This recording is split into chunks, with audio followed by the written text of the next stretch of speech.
Can you hear me? Is my computer doing that dumb shit? What up, Henry? You're always there, man. I appreciate that. You're always there. You always say hi.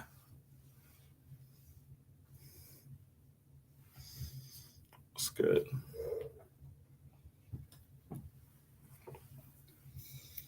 Todd Carr better pop up in this motherfucker.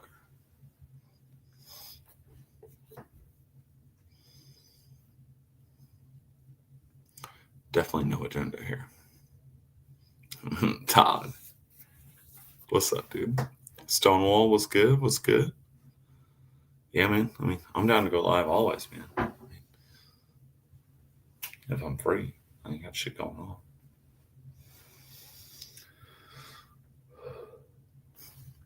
What's up?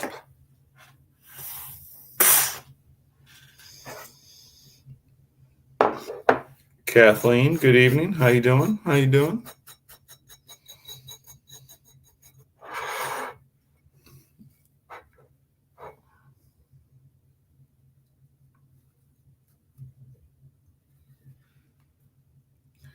No agenda here. Definitely won't be as late as last night. Shit. What up, Cav? What's up?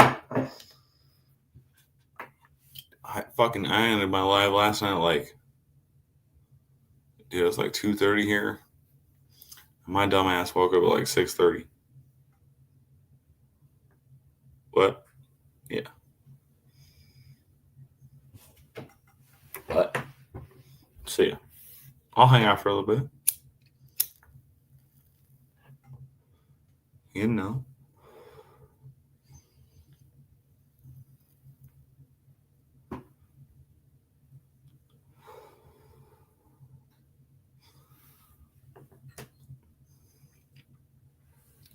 I was hanging out in Venture 50s, and then douchebag was trying to talk to me. So then I moved over to Brant's. Brant was live. Brant's the old buddy pal. So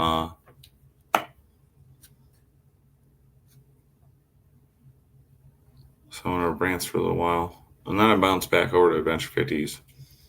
And fucking racist cuntbag stopped talking to me. So that's nice.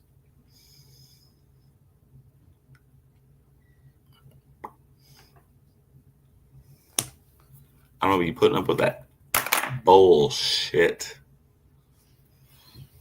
You can eat a dick, CB.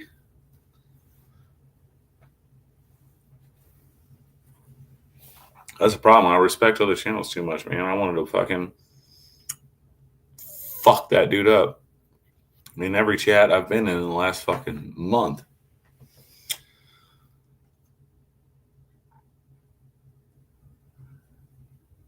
You got to put on the customer service smile and realize it's not your channel to fuck up. Fuck that dude.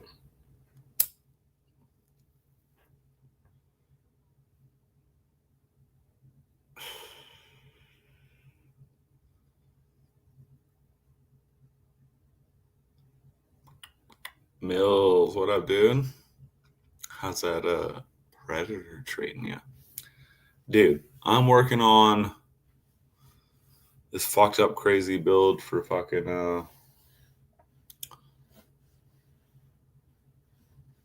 for the log. I haven't even started working on it technically. I've been sketching shit and designing. And it's going to be not a mini Predator, but a chopped Predator. So it'll just be shorter, not smaller.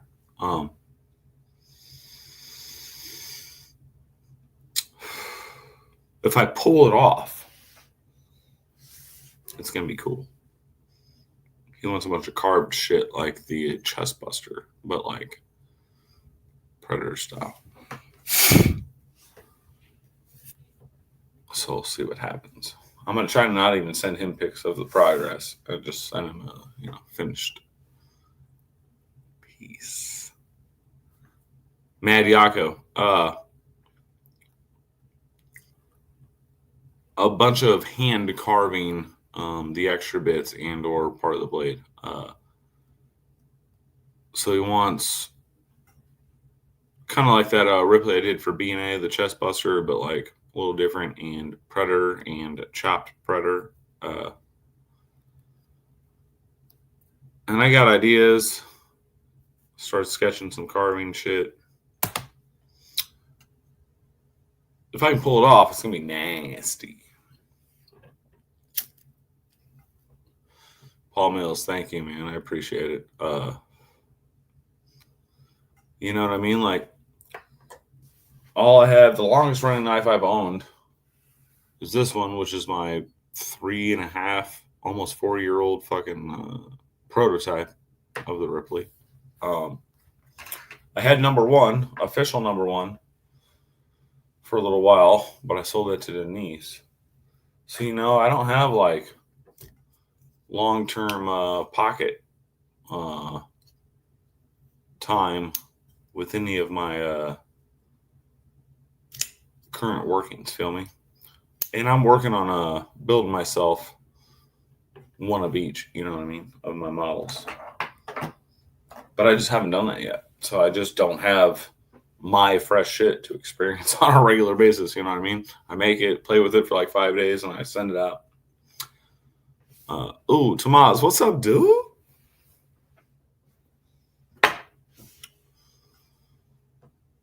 Getting in on that pry action. What's up, Crispy? How you living, man? I ain't talked to you in a minute. Cheers.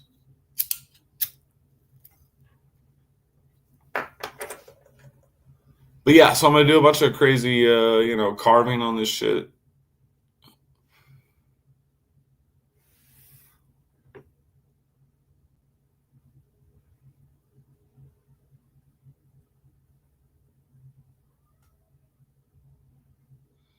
When you mentioned that where we were and saw who it was the same person talking shit about you in Shay's Live last night when I exited the show. Henry, my mans, you want the low fucking down? Hit me up, man. I ain't trying to blast that shit right now. I ain't trying to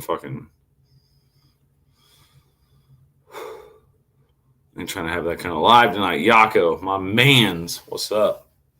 Carving as in with a Dremel. Yeah, Mad Yako, are you familiar with Fred? I am on again. I'm fucking prolific like that. You can't get rid of me. Yako, are you familiar with the chest buster I did for brand new American B&A? I had the carved thumb studs, backspacer, and clip. And the clip looked all fucking alien-esque, if you will. Fucking, Geiger-esque, if I may. I mean, that's obviously top tier that we all aspire to, but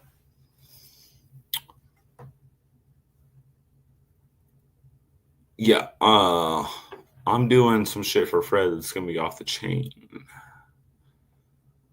It's gonna be like the chest buster, but a fucking on crack, man. Nightwing, what's up, dude? My boy.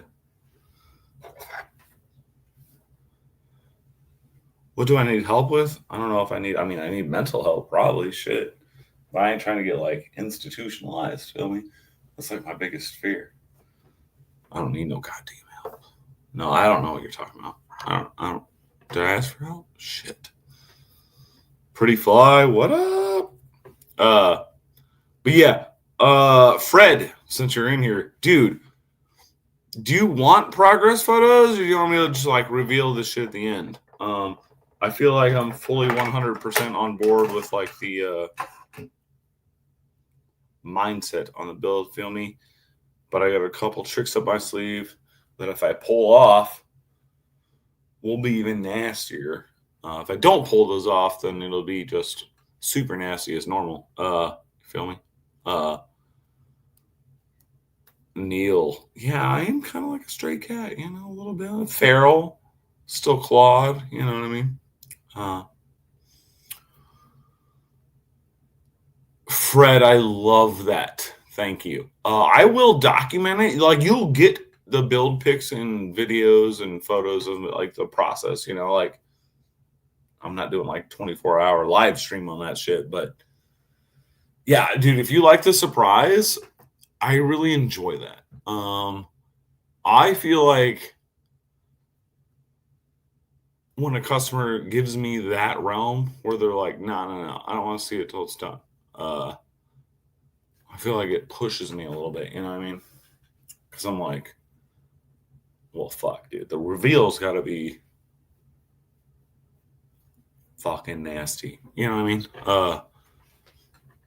So if you're down with that, and obviously if I get done with it, dude, Fred, 100%. And I have told everyone I've ever made a knife for this that has requested a custom knife. If you don't like the finished process, like the final product, feel me? Dude, I do not give a fuck at all if you pass. Anyone on my fucking books, you don't like that final fucking product visually, fucking pass on it. I'll sell it. You'll have to wait a little longer to maybe get something more tuned into what you wanted because maybe that was off. But you'll still get your knife. You know what I mean? Like, that doesn't hurt my feelings. You know what I mean? Oh, shit. I was paying attention to the goddamn chat. Pretty fly. Dude, just chilling, man. Watch some shit with my bro and my homie. We were watching, we're in like the later seasons of Ray Donovan. And then, yeah, man, now I'm just chilling. I was hanging out with Brant and Adventure 50, and here I am. Oh, yeah, I mean, the rears are always the mean beans for sure, bro.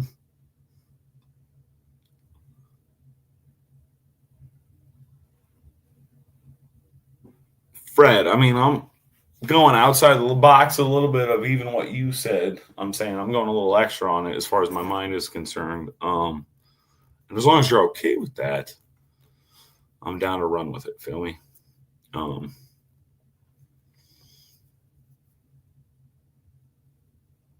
Yeah, I got ideas.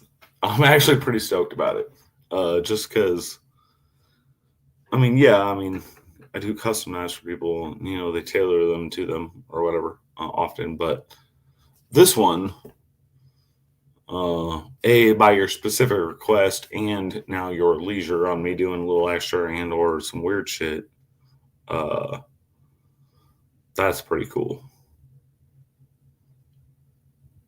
I'm going to try to do you proud, Governor.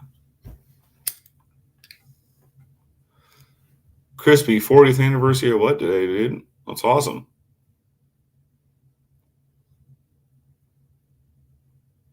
Cicero, my man.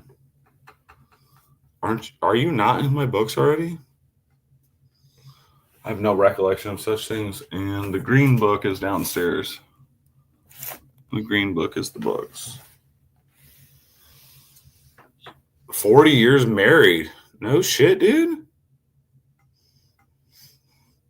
As much as I will talk shit on contract marriage, which I do very, very, very often. 40 years, and if y'all are good, that's fucking cool, man. I've been with ladies for, I think the longest I've been with ladies is like probably 8 years. But when it's good, man. If you can keep it going, fucking awesome. I mean, obviously it changes and grows, but like 40 is crazy as fuck. Robin, I would say the secret is cheating, but knowingly, like open relationship. That's what I would assume. I have no idea. I have no issue with that, but we're not, as mammals, we're not really supposed to be doing the whole monogamous thing. We soulmates, and that's dope, dude. I mean, that's cool. If you feel that way, like straight up, cool, man. I got no qualms. I do still argue with contract marriage. I don't believe in like getting the government's sanction to be like in union with my like lady. You feel me? Like that shit is absurd to me in an archaic tradition, and I will motherfuck it till the death. However, I got no problem with like being in a relationship. Like that's just cool.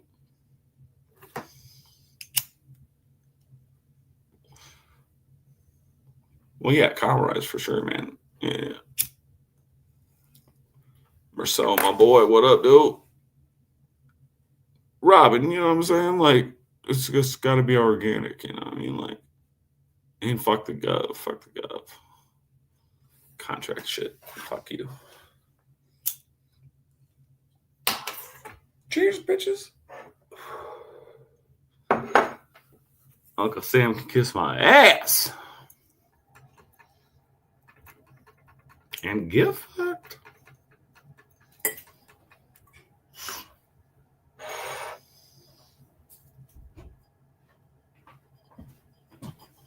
Arnie agrees. See? What? You saw the middle finger. He agrees.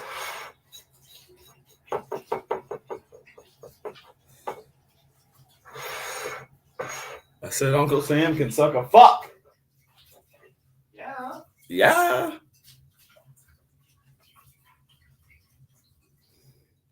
Robin, don't see that's the darkness you don't want to see, and that's the shit I hate on. I just said it in my dude. I was like live or in a live the other night, fucking talking shit. I was like, don't you even fucking because I was giving shit, and I was like, don't even talk about the tax breaks. I was like, don't even talk about it. Fuckers, get the fuck on. Learn how to cheat your taxes better. We see you tomorrow. All right, brother. Good night, man. Crispy, you ain't fucking wrong, dude. The government says we're here to help. You fucking run. Do not run. We are your friends.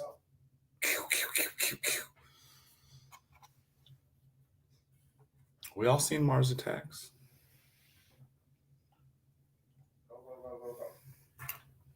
Fuzzy.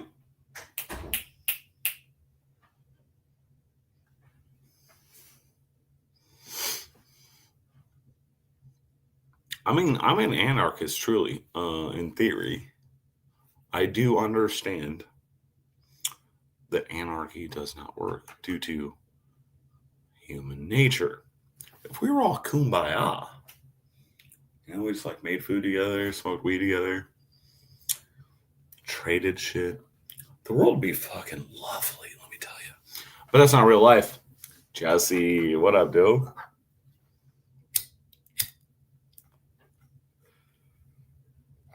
But it's fair. What's fair? Anarchy?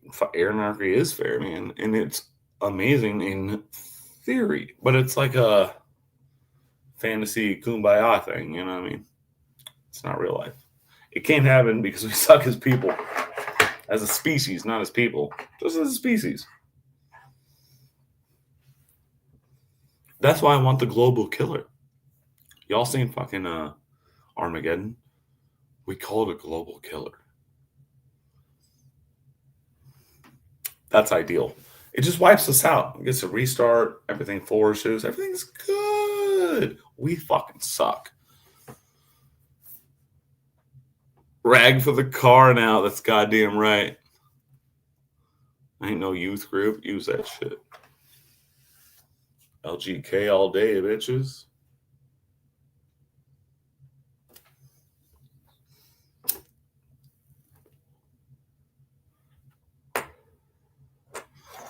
Yeah, man. Don't feed the machine. That's what I'm saying. Someday it'll happen. Not in our lifetime. We're not going to see that cool shit. It's going to get worse before it gets cool, but...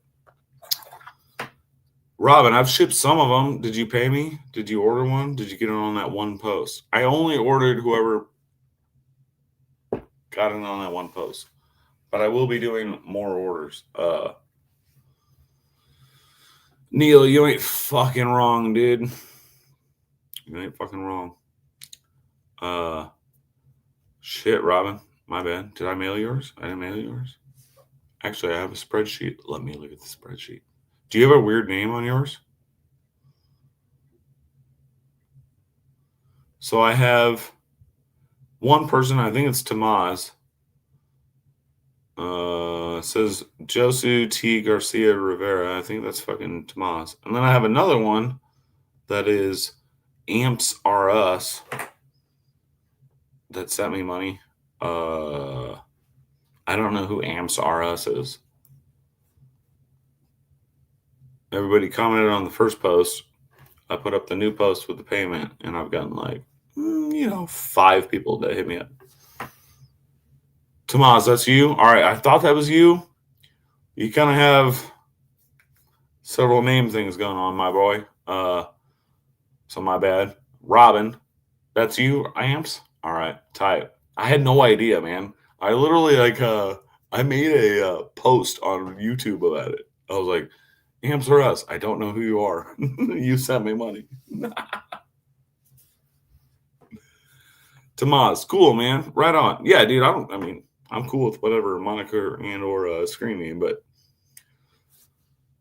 when the Facebook and the YouTube and the fucking PayPal aren't necessarily all the same, fucks my brain up. I can't keep track.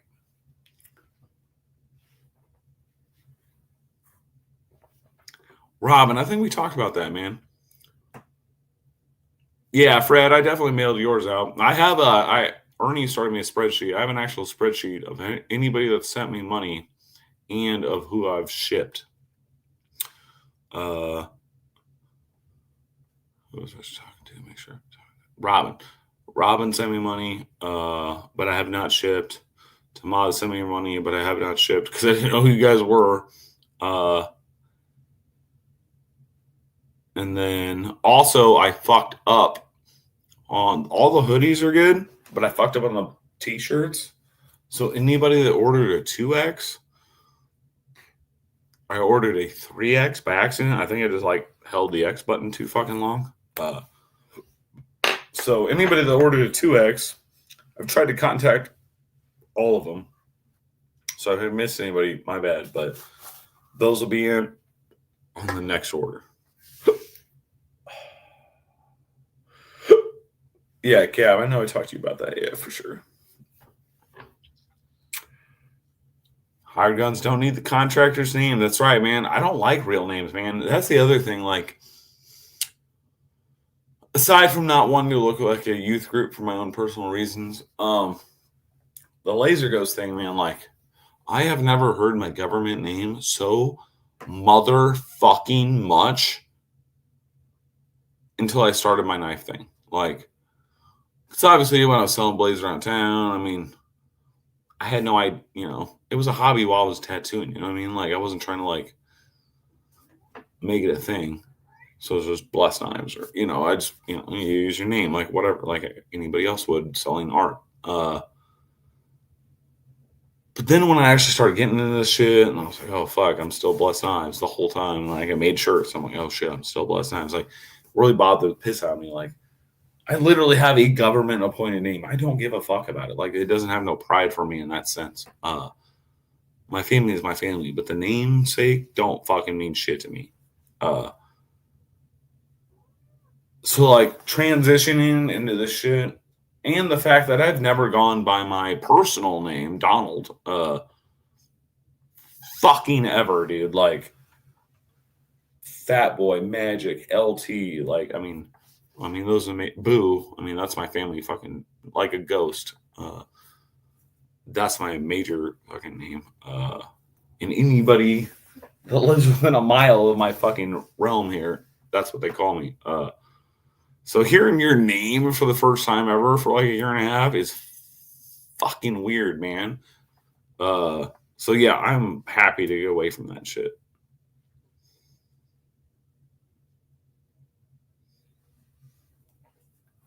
Oh, damn. We're so talking shit on the Maddie. He is a big man.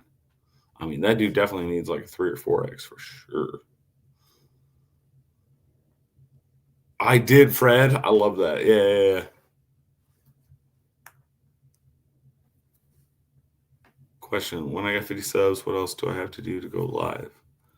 Crispy, you don't need to do shit to go live. Get on fucking StreamYard.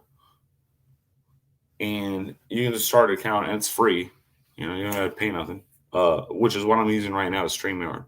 And you get so many hours a month. And Last month was the only time that I almost went over my hours. I was like, they were like, "Oh, you're 2 hours away from going over your limit." Uh, but yeah, just use StreamYard, and then you don't gotta worry about that shit. Fuck YouTube.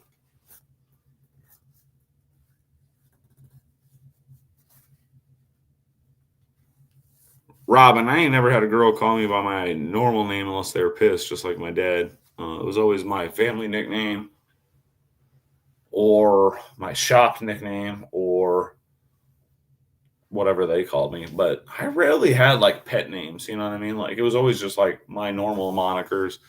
A couple girls coined a couple ones for me, like my old girl, Ellie, which I didn't even date. She was just the homie. She's the one that called me Magic. She coined that one for a little while. But yeah, most of my ladies just call me by my like shop or family nicknames or homie nicknames rather than pet names. I never really had a pet name.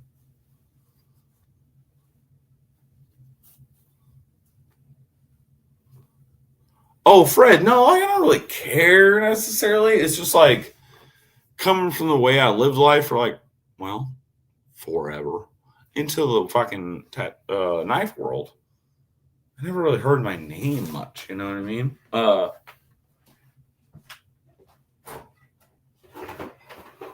So yeah, I mean like family, neighborhood, old homies. They would call me Boo. I mean that was like the nickname my literal family gave me, like a ghost. Or Fat Boy, which my old best friend gave me that. That comes from the fucking stand up John Leguizamo's Super Freak. He's talking about how I don't remember the story. I don't remember if the story was talking about him or the story was talking about his homie, but he's talking about the brother or the homie dubbing him Fat Boy Called Bitch.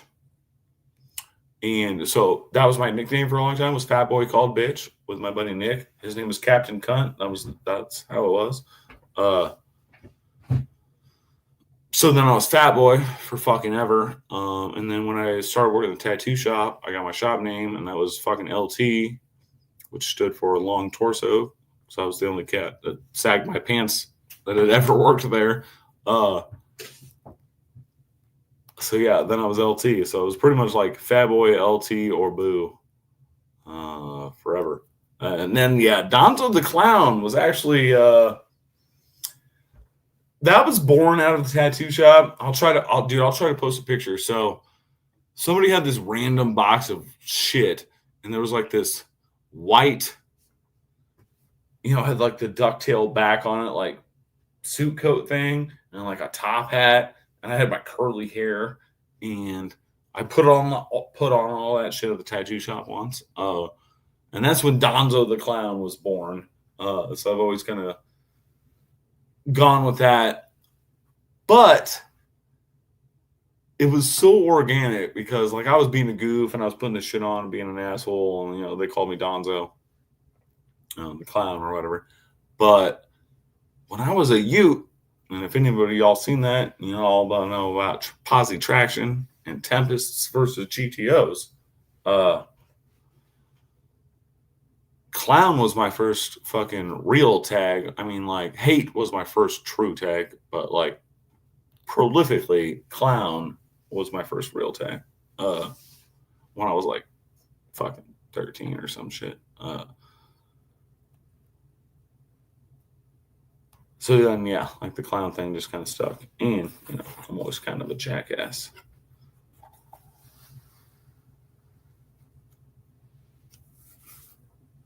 Cab. Yeah, dude, that's what I'm saying, man. Like, dude, even my family, dude, like, none of my siblings call me Donald. Like, it's fucking rare when my siblings call me Donald. And no one called me also until all of you dudes here online, all of you dudes, and I specifically mean dudes. No one in my entire life called me Donnie other than my dad, other than women, until I entered the knife realm. And that weirded me out because it was like I've only had women call me that, other than like my dad, like when I was younger, like as a kid, like, ooh, Donnie Jr., you know what I mean? But only women had called me Donnie ever. Like I never heard one dude say that my entire life until I entered this fucking knife realm. And I just thought it was the funniest shit.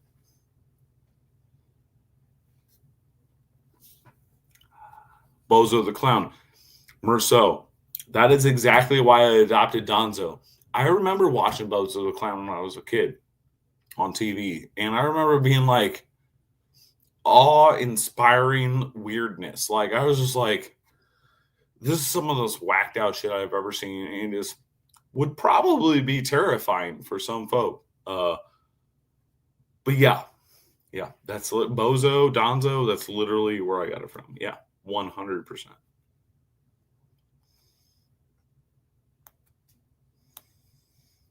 Cicero Magnum, nice dude.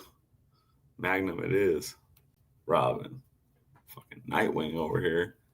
Also, I'd be like dubbing people shit into a bully aspect where like, why do you keep calling me that? I'm like, no, fuck you. I thought of it and it's just sticking. So sorry.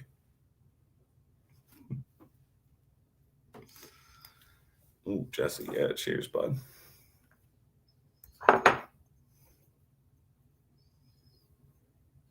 Todd Carr. I mean, yeah. However,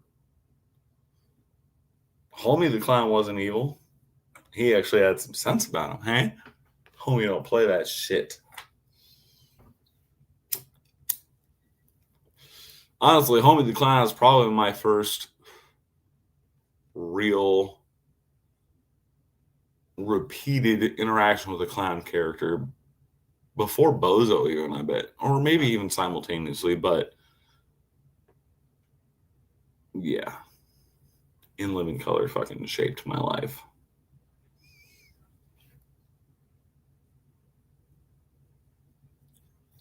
Did Stevie call me what, Mad Yaka?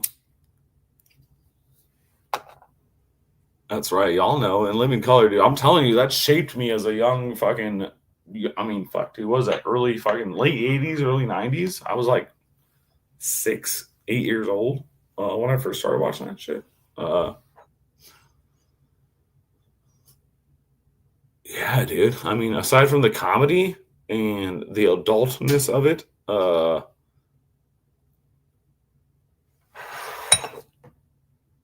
Fly Girls. Yeah? Yeah.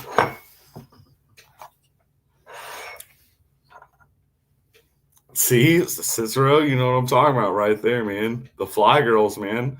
Like, not only were you in it for the comedy, because, well, my parents didn't suck and they didn't censor me and expose me to good shit, but as a budding Ute, male, Fly Girls? Very nice. Very nice.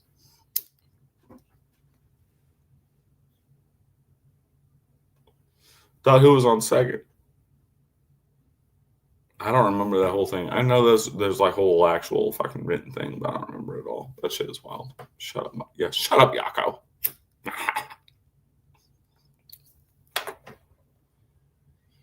Did I miss anything? Am I just yapping and being an asshole? Free clown tat with a Ripley purchase. Dude, so I actually drew like a super simple, like, kind of looks like a hobo fucking clown, like, profile. Feel me? That'd be fun to tattoo on somebody.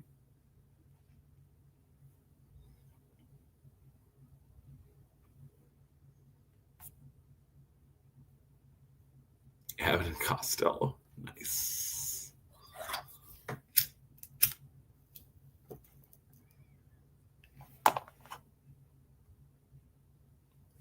Robin remembers the Fly Girls. In Living Colors. Hated it. Dude, it's fucking gold.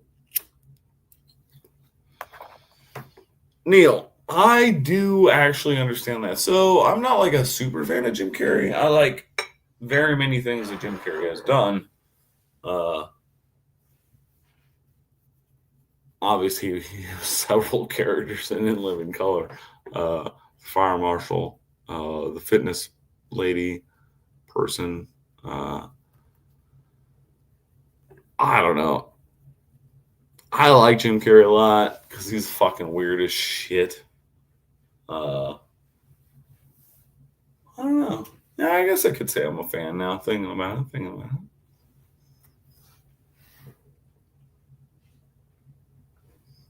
You don't play that shit. Groundfog, what up? All right, so the Pet Detective shit. I mean, like, obviously, the first one has its gold moments. Like a glove, gun digging into my hip, the white or the red, laces out. You know what I mean? But I mean, that shit is kind of weak. Even the mask. I mean, looking back on it, is pretty fucking weak. But aside from that, I don't know. Jim Carrey's.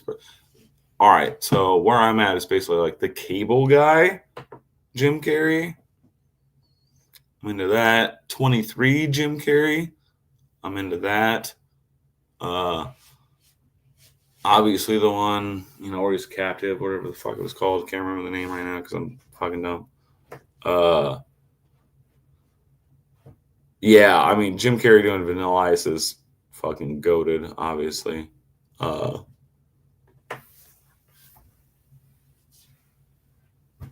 But yeah, I mean he's definitely got his moments, that's for sure. Cable Guy, the dude is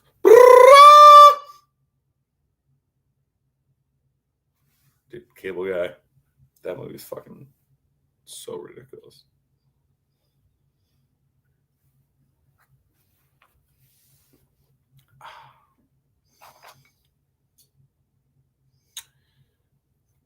Maybe Myself and Irene. I remember seeing them one time. I don't know. I wasn't big on that. I wasn't big on Dumb and Dumber. That's what I'm saying. Like, I'm not really like a die-hard Jim Carrey fan, but I do really appreciate him when I appreciate him. Feel me?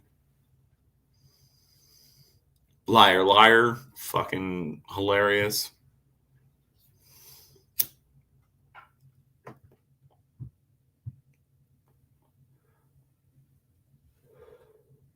Steve-O's bike.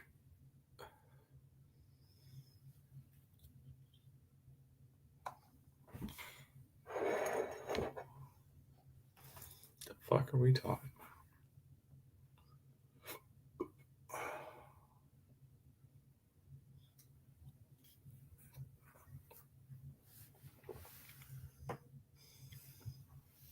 Dude, being John Malkovich.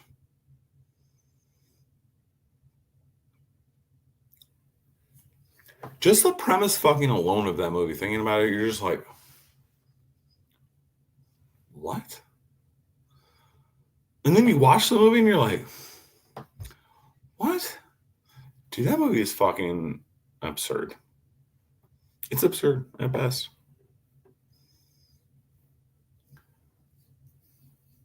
Marcel, get the fuck out of here. I can't even handle it. Do like, yeah, Truman Show. Yeah, that was dope. Dumb and Dumber and Dumb and Dumber. Fucking get the fuck out of here. That shit was so fucking retarded.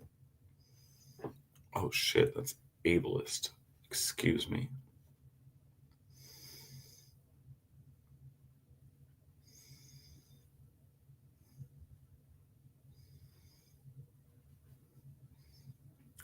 When he was getting the Hummer in his friend, that's how she got. Again, it had a couple gold moments, but overall, it was just like so fucking stupid. And I get why it was popular, but like, god damn.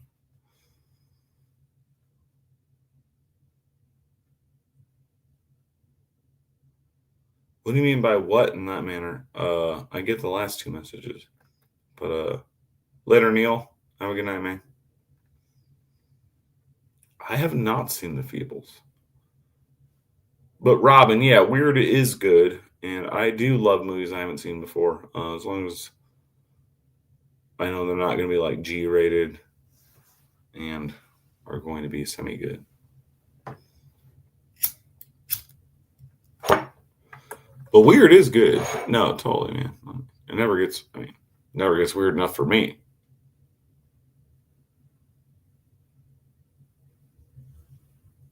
Oh yeah, John. Sorry, yeah, John. Yeah, because that movie's like what? What? That movie's fucking wild, dude. Seriously, you can watch it like 3 times. Like if you've never seen it, you watch it the first time and you're like, all right, what? Like you under? It's not like you don't understand it, but it's like, all right, fuck, hold on, let me go back through this. Hold on. You watch that shit and you're like, all right, what? Yeah, dude, that movie's fucking silly as fuck. Dude, Cicero. I mean, many moments in that fucking movie. Uh, most notably, ass to ass. However, the fridge, bro. The fridge is my favorite part of that entire film. It's all like, like the fridge. Goddamn. Holy shit. What dreams may come. Oh shit. I mean, it sounds very familiar. Let me double check.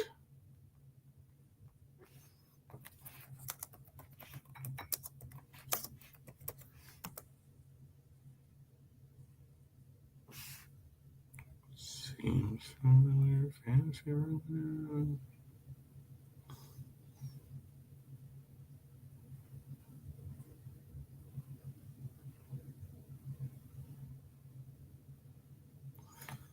I don't know if I ever actually saw that. What the fuck?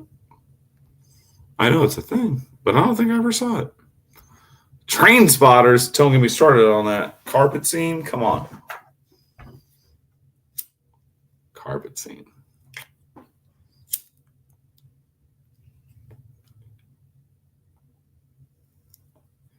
Yeah, no, I don't know if I ever saw it. I know it's a thing. I remember knowing about it. I don't know if I ever actually watched it. It's added to the list right now. Williams is crazy, man. Like, obviously, all his. See, I hate that shit. All his comedy and all that. But, like, his weirder shit, like 1 Hour Photo, Death to Smoochie, fucking. Any of his weirder, darker shit, dude. I really like Robin Williams and that shit. I'm Moochie. I'm Rainbow fucking Randolph. Dude, Death to Smoochie is so fucking good. Dude, 1 Hour Photo was good. Roman, what's poppin', man? We just chilling, man. I ain't doing shit. Lock, stock. You know why? Because they're thieving fucking bastards. Fucking love Lock, Stock. Don't even get me started. Cicero, it's never too late, homie. It's never too late. Woman in the Dunes. See, that sounds familiar too. I swear to God, I probably watched a couple of these with my pops back in the day. Yeah, I just don't fucking remember. Rip Pops. Oh, shit. Merceau.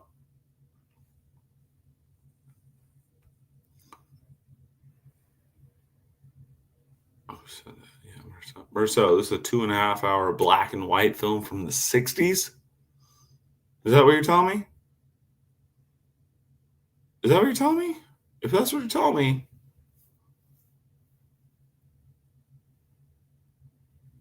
well, I'm in, goddammit.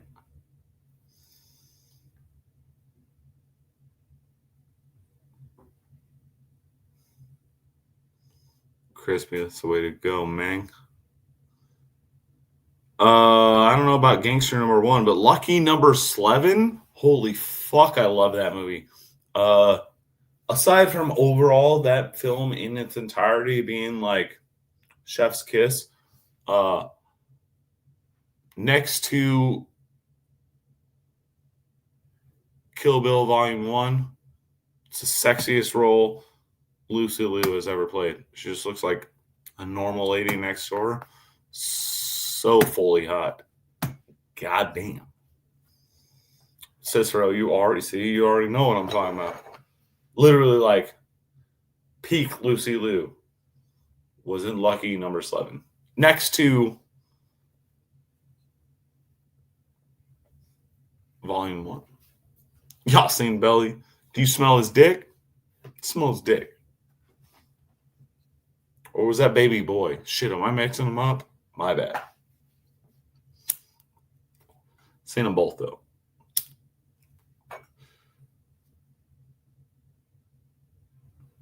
Douglas Wagner, you mean the 51st state? Formula 51 is so fucking... So... Bollocks is bad. Dog's bollocks is good. Chicken bollocks? Dude. Formula 51 is fucking hilarious. Robin, if I'm mixing them up and you have no idea what I'm talking about, then watch the one that you don't know what I'm talking about. It's got like Snoop Dogg and like Tyrese and a couple other fucking motherfuckers in it. Cicero, Smoking Aces, so goddamn good. The best moniker of any character ever in a film who is a third sub-lesser character, feel me? The fucking bail bondsman. His name is Max Cherry.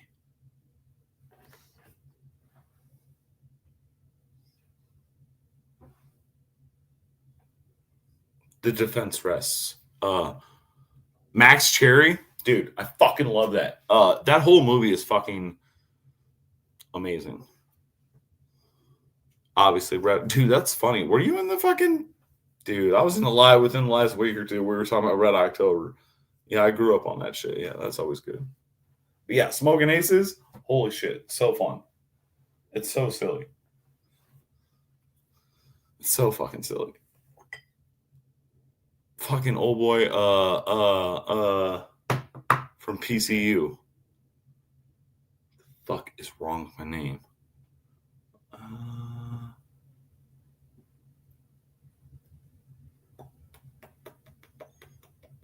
Anyway, he's fucking golden in that. McClintock yesterday. I don't know if I've seen that either. What's wrong with my brain? Latifah's character. Yeah. Yeah, dude. Her and her girl. Yeah. Come on. You talking about The Wash? Oh, now we're getting into some fucking silly shit, man. And we bring up Soul Plane next. The Wash is ridiculous, man. I'm pretty sure it was like a semi-remake. I think they like kind of like stole some shit from like back in the day. But The Wash was fucking outrageous as fuck. The Wash is in as far as absurdity and being unhinged. That is, I'll put it in the same category as Waiting. Have you seen fucking Waiting? With Ryan Reynolds. Dude. I will watch that movie literally any fucking time. It's so fucking funny. Are you in? Dude, you know what's funny about how fucking Soul Plane just got brought up is because me and Ernie are in the process, because he's never seen the whole thing all the way through, and it's been a long time for me. We're in the process of watching the Boondocks, start to finish filming. There's a specific episode that has to do with Soul Plane pretty early on. Do we have a problem? Do we want the Chucks with the Tech 9? Or do we want these fucking Rowleys with the Glock 40?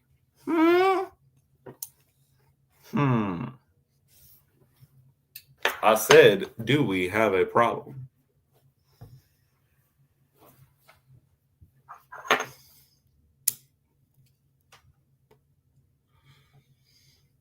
You know, I need you like I need an asshole on my elbow.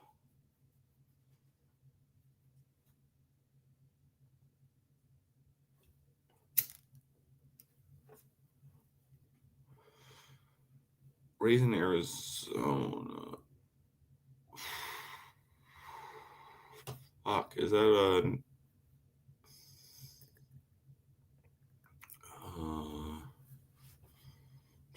No, I'm thinking about leaving Las Vegas where he drinks himself to death. Raising Arizona. No, I can't think of it. I know I've seen it probably like once. Nick Cage. All right, so it is Nick Cage. Is that where he drinks himself to death, or is that a different one? I mean, yeah, I love the Coen Bros, but fuck, dude, it's been a while since I've seen either one of the things I'm thinking of.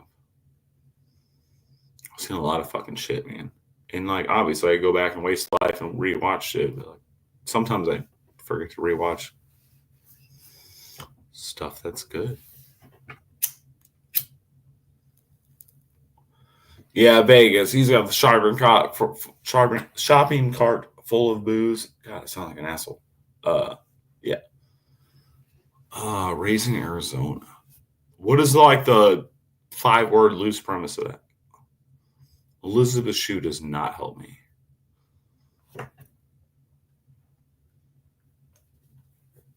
Especially because I grew up with a Matt Shue who is now an Emily Shue. Like, fully. That don't help me at all.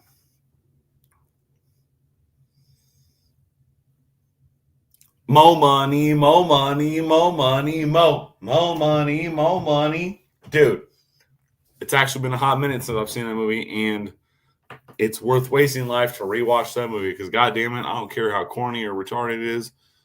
It's super fun, and both those dudes are fucking hilarious in that movie. God damn it. I actually like, there's several quotes from the movie I be bringing up all the time. The movie's great. I don't give a shit. Every time I watch fucking Domi and Menace, I think about Mo Money because that's what it's his scene in Mo Money where he's filling out the goddamn application. And like the double always cracks me up. And half the people I know that have seen Don't Be a Menace to South Central drinking juice in the hood have never seen Mo Money. So they don't even get the motherfucking reference. Feel me? Oh, goddamn.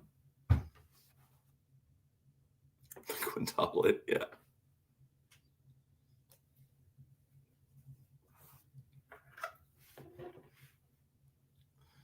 There's so many references in goddamn Don't Be a Menace. It is disgusting.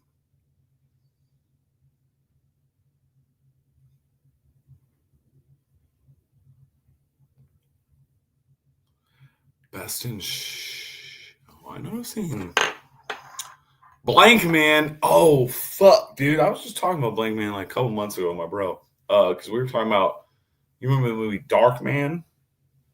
I'm pretty sure that was old boy from Jurassic Park that played Dark Man.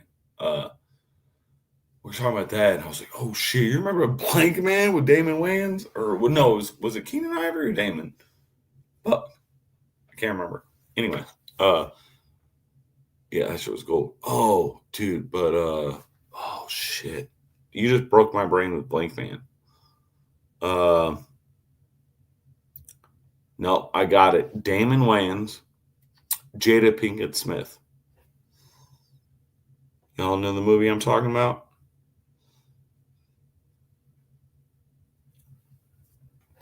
Darko or Dark Man? I mean, both were a trip. Yeah, that's for sure. You know what I'm talking about? Damon Wayans, Jada Pinkett Smith.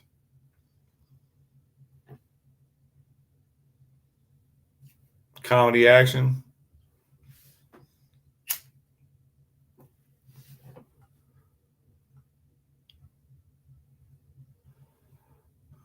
Don't look it up, damn it.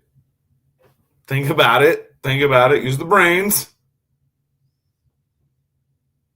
Damon Wayans living like a bum fucking private eye most of the movie. At the end of the movie, he pulls that swag out. Pulls the fucking convertible out of the garage. He's got the fucking long emerald green trench coat.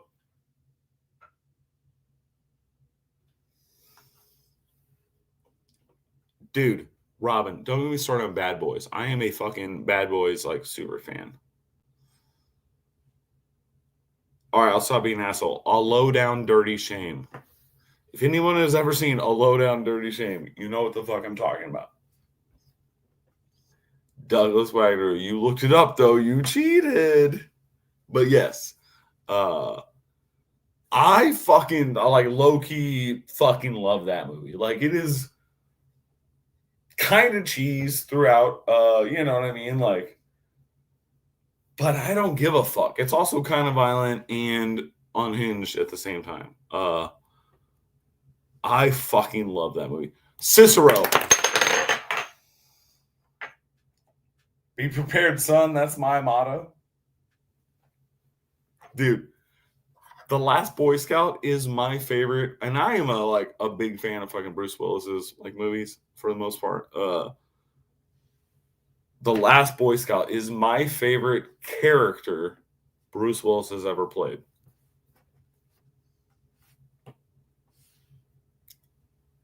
Nobody loves you.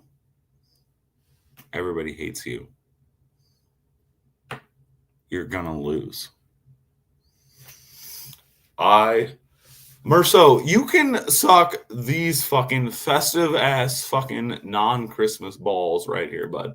The Last Boy Scout was peak 90s cheese fucking action. We had Milo crossing the road because his dick was stuck in a chicken. We had the plastic keys, the kind that shred everything. Halle Berry as a fucking stripper.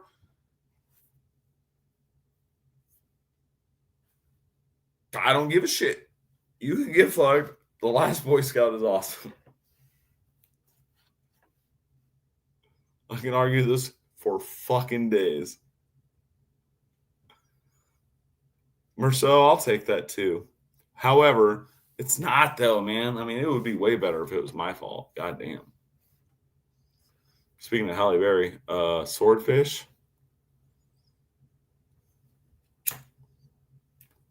Actually, kind of a terrible movie, but it's super fun, so I love it. Todd Carr, yeah, Gabe, you gotta remove all. Are you talking about knife stuff? What? It's too late for such things. You guys are crazy. I don't know what you're talking about. Secrets beyond my means. Are we listening to bad movies only? All right, Marcel. Send me your best picks of the last 2 years. Or your best 5 ever.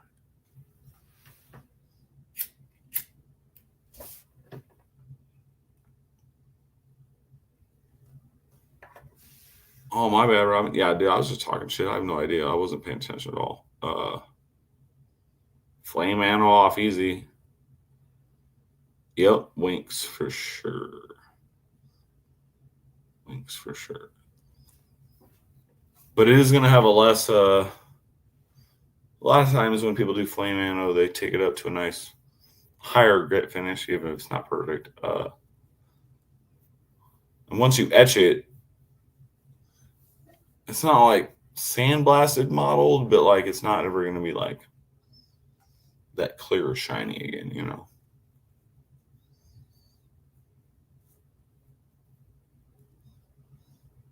Bad movie, one word, speed. Movie's terrible in its entirety for sure.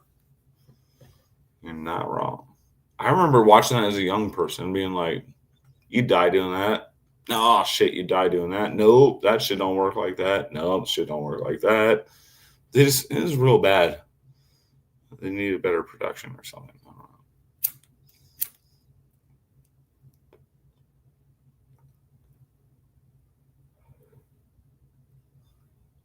Yeah, as far as like the coating, Todd, for sure, man. Yeah, dipping the Winx. Don't get that Winx on you though. It eats your calcium out of your bones. That's nasty. You don't even know. You don't even know it's on you. Like it doesn't burn or anything. It just soaks into your skin and then eats the calcium out of your bones. It's not good. Also, yeah, Robin, I like Speed, but I'm saying like continuity, all that shit. Overall, not a great film in those senses. Do I still like it? Yeah. Second one, not so much. The boat one, no. Also, though, don't get that Winx on you, man. I know I'm a weirdo about it. Like, dude, don't get that shit on you.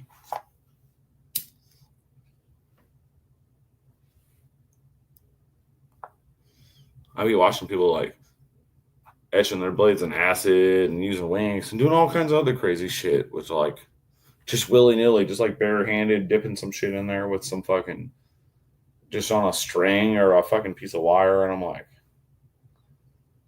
do you guys understand how chemicals work? Do you guys like grasp the concept of fucking science? It really, really fucks me up, man. I have no idea how some of these people are still alive. Yeah, Todd, you can sand it off for sure, man. But like, especially if you want to anno it directly after, like the acid thing is the best way because it leaves that like perfect raw grit with no oxidization. You know what I mean? But yeah, getting rid of it, yeah, you can totally polish it out. Yeah, for sure, man. Or sand it out to a high grit. Yeah, for sure.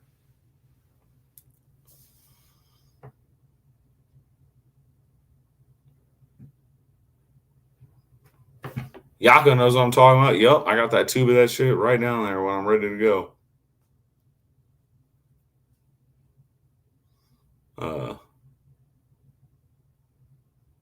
Gene pool needs chlorine. Don't get me started on chlorine, man. I came up, my mom's been a lifeguard her entire life, feel me? So like I grew up being living, I grew up like fucking in the water, like I'm like a fucking sea creature at this point. Dude, I know too much about pools. I was a lifeguard eventually. Fucking chlorine is nasty. The shock for the pool, which is basically like chlorine on crack. That shit is crazy. Dude, chlorine is gnarly. Don't get me started.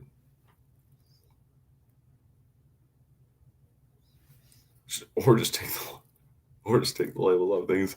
Groundhog, yes. Crispy, also yes. Dude, yeah, dude. Groundhog, I'm telling you, man. Like I literally have like grown up around the shit. Like if I went, I like get a job like running any fucking like pump system in the fucking city as far as pool are concerned. You know what I mean? Like I literally have like grown up with the shit. Yako, very much yes. Multi etch, much less dangerous.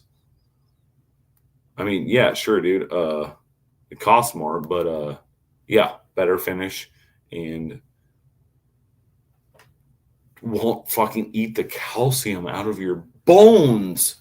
That shit scares the fuck out of me. I'd rather just eat my whole like finger away, like it just disintegrates, like I stick it in some cartoon acid, like sulfuric acid, you know, rather than know it's soaked in without me feeling it and knowing that it's eating my bones from the inside. Like that scares the fuck out of me.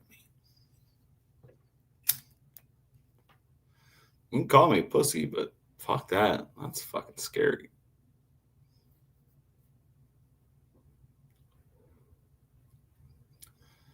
Fucking pools.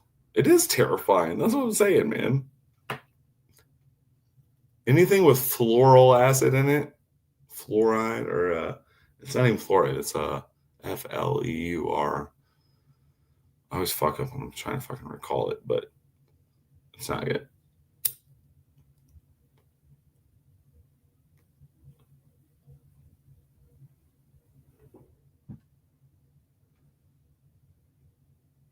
Yako, that's a good call too, man. Like, yeah, you're still fucking basically paying the same shit to get the double when you could just get the shit that won't fucking kill you. You know what I mean?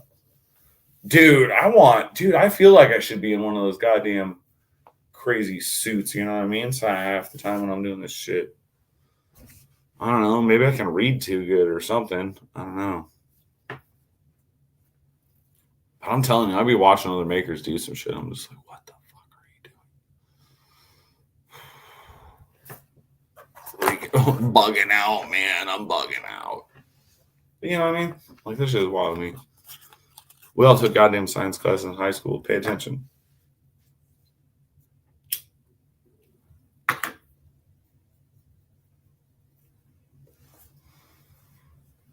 Who's in here? 19 people. What the fuck is happening? You guys are sad people.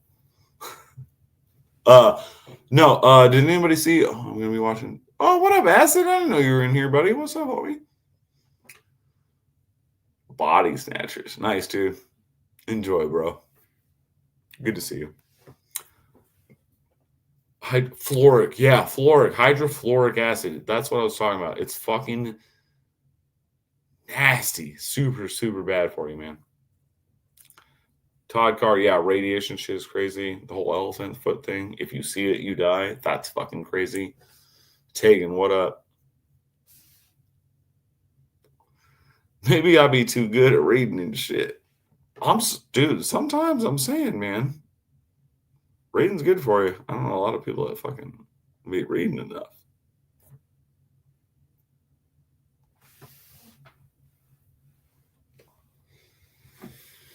What the fuck? I started to say something and then it's fucking gone. It's fucking gone. I have no idea. Oh, did anyone that's in here tonight? It went up to 23 because I was talking shit. Man, I'll motherfuck some more shit if I get what? What up? Yeah, I'm just kidding. Did anybody that's in here see Titanium Justin's pry bars that he was showing off?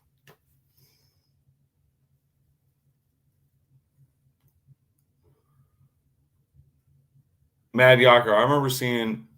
Do you remember the movie Outbreak with the monkey family? I remember as a youth. I remember when the movie came out. I was a kid, dude. I was like fucking, I don't know. I was probably like 10 or 11, 12 years old. I remember feeling and physically producing red spots on my face because I felt like I had that fucking disease that they had. Like, I fucking can physically manifest bullshit because of my brain. So I fully 100% understand what you mean. Acid test pry bars. What the fuck are we talking about? What I missed? You want a pry bar? Tire steel. You better DM me. I can't be doing shit through this fucking chat. If that's even what you mean. I don't know. Maybe I missed something.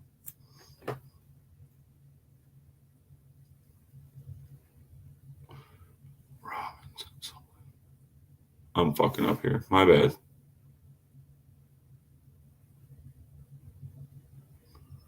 Tetrahydrozoline. What the fuck, Cicero? We might need to be having like a side convo here. What the fuck? No, I can't fucking follow. I'm fucked. Oh, Aries actually made some primers finally? Nice. Yeah, I wasn't trying to like hustle in spite of him. I didn't know that's what you were talking about. Cool. I like when Aries branches out. I feel like Aries needs to branch out more.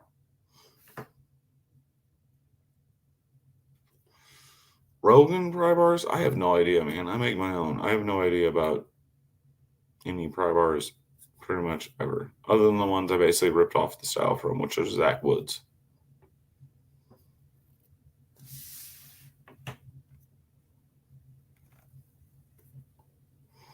But like me and everybody fucking else.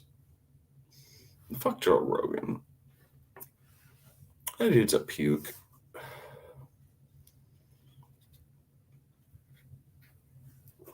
He beat me up probably, but he's still puke. I'm gonna reach level 50 in Borderlands. Then I'm gonna take a nap and go to work.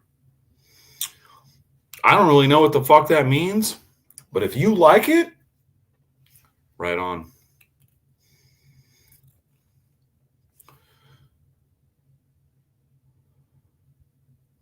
Oh, he's doing like some giveaway ones. That's cool, man. Like, I don't care about that steel. Dude, I love Aries, but the dude needs to like up his shit. That's all I'll say.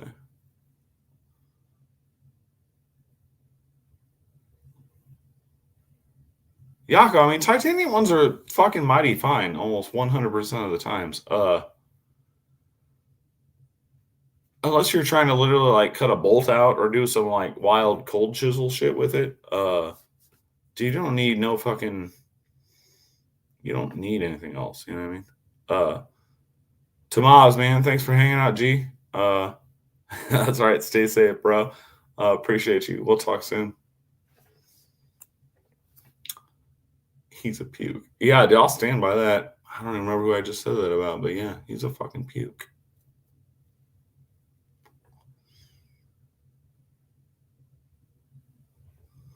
Yeah, I mean, Todd Card depends on your application. You know what I mean? Like, if you're only doing like weird light prying, separating materials, blah blah blah, I mean, you don't really need steel for it. But if you are going to do some work with it, maybe even hit it with a hammer and shit, you probably want the steel one. You know what I mean?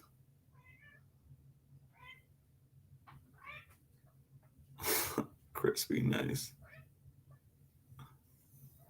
Kitty, I'm alive. Leave me alone. Oh, you're so fucking sad. It's like a human baby.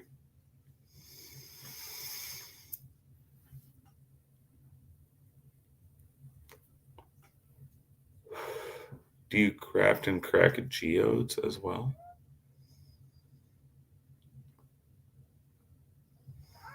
Yeah, man. I mean, me and Justin, we're talking. I would love to fucking do and fucking help out and make a bunch of shit for him. But I'm obviously trying to like, do my own thing and make my own living. And we're trying to work out the numbers that if maybe he can get some shit water jetted as far as the profiles are concerned, maybe I can then go in, finish them out, add the fucking chamfers, do the grooves, do the fucking jigging. If we can get it to the point where it doesn't fuck me over time money wise and he can still make money, then we will probably work together to do a run. Otherwise, he'll probably have to go with somebody else.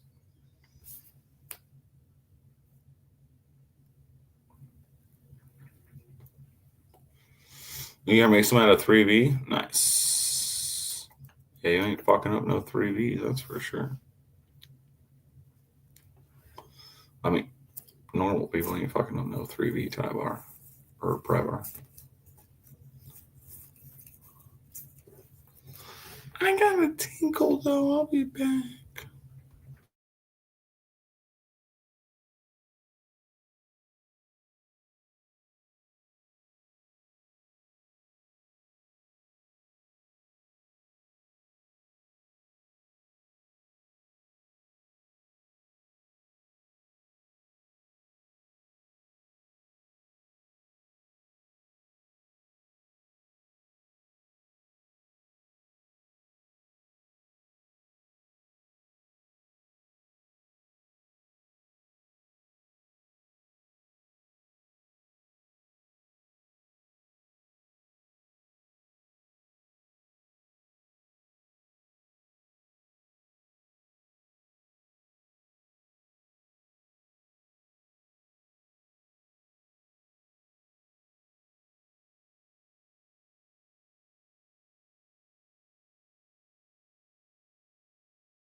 Oh, hello again.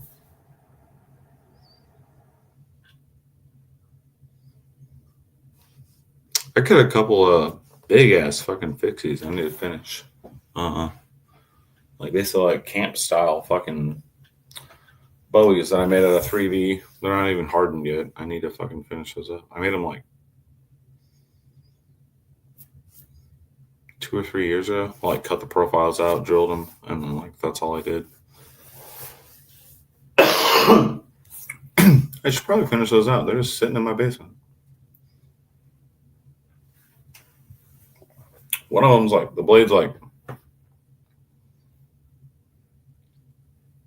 don't know, 8 inches, 10 inches, and the other one's like a little bit shorter. I don't remember.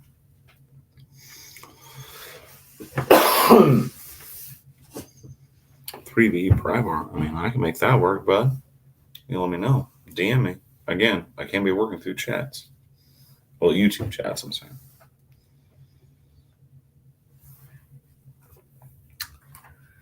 It's too hard to go back and look. I'd be all litty sometimes while I'm on this motherfucker. I don't really remember. Tegan, I feel you, man. So I am a fixie person. I've carried a fixie since I was probably, I don't know, 12-ish. Obviously not to school, like I'm a city kid or whatever, you know, you're not taking a fucking fixie to school or whatever, but I mean, not grade school. I took one to fucking high school, of course, but yeah, dude, I've always had a fixie, and as much as I appreciate a full-size fucking fixie, I've generally carried smaller fixies, not quite as small as, say, like Aries makes, but like, you know, not very tall blades. God damn this fucking thing. And whichever god you want, Cthulhu, whatever. But they're still like over 6 inches long, you know. Like I like a full grip, even if it's a short blade, you know what I mean?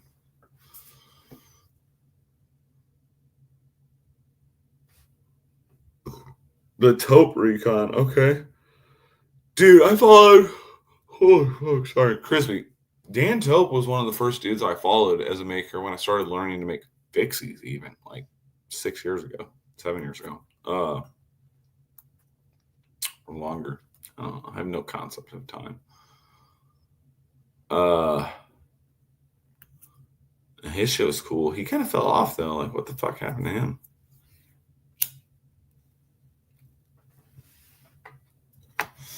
I had a little Bark River fixie, the Adventurer 2.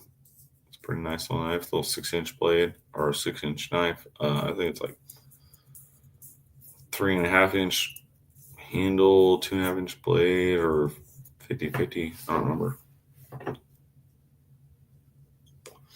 Never owned a K-bar actually.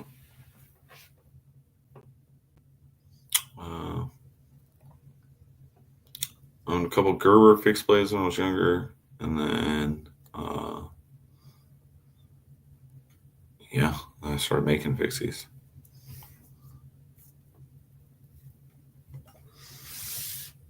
I just had one sitting in there. Oh yeah, like so I made a bunch of these. I know I've shown this before, but like I made probably 20 of these. They all had like normal full handles on it. I'm just a lazy cunt and just like threw some fucking shoelaces on this bitch. And it was like a test piece. I got all my like test etchings on there and shit and all that. But and most of them were all like you know, more bellied normal drop point knives rather than a Tonto. But dude, yeah, like I've made a fuck ton of fixies, man.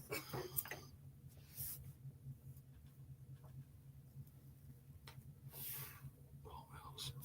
Shit, I need to go back. What did Paul Mills say?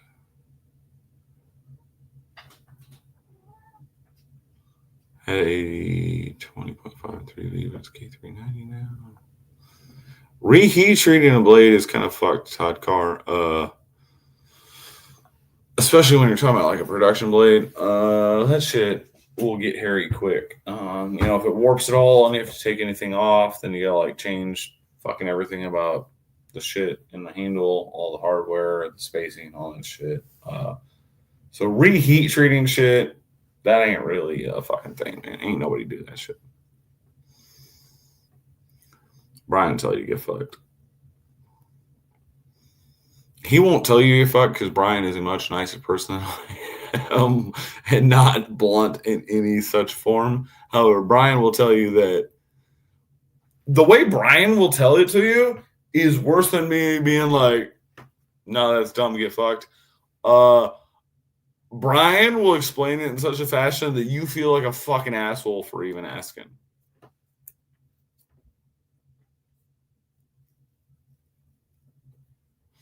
And not even like in a fashion that he's being an asshole. He'll just be like so matter of fact about it. He'll be like, this is why you can't do that or why I won't do that. Yeah, ain't nobody reheat treating a fucking factory blade. That shit ain't happening. I mean, no, Cicero, you can technically redo it. You can fully anneal it and like normalize it and then like go back through the process. But because it's already ground and all that shit, there's too many variables that it would ever stay the same thickness, etc. Yeah, that shit ain't happening. That shit ain't going on. All right, Sagan. Good kicking it, man.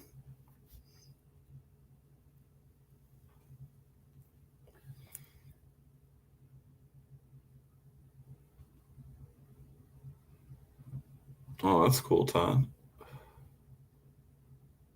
The Art of the Shutdown, it's called. Man, I don't know. Maybe I'm lit.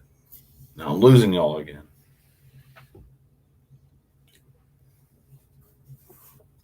But yeah, I mean, you can redo a fucking heat treat on blade. That's factory, but it's really not worth your time and effort. Like at all.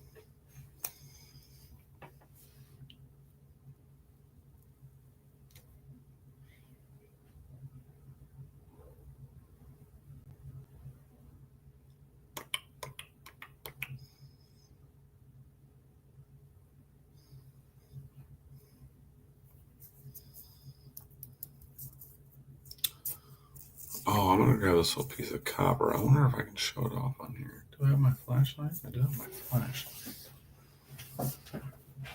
Hold on one second. Give me a second.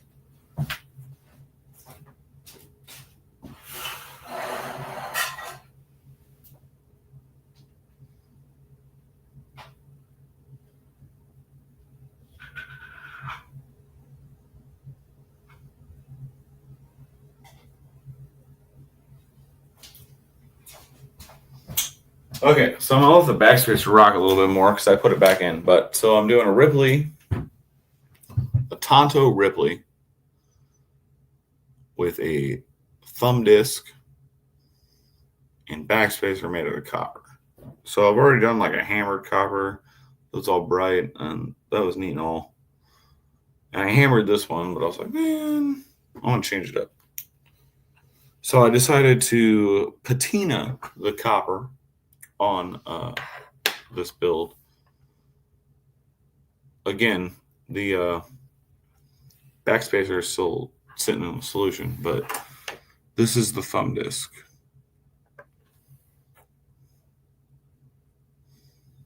Oh, actually, the light's too much. Can you guys see how blue fucking it is? This backside. What copper left on that?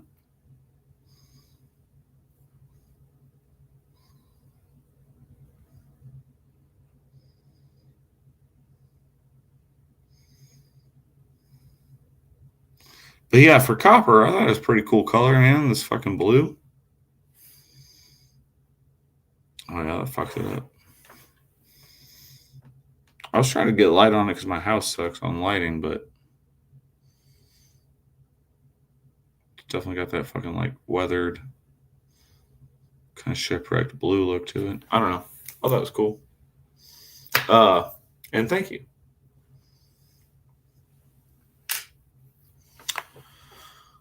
Oh shit, what shit. Just got a new 3D printer today. Exciting for me. You got to figure out what to print first. Robin.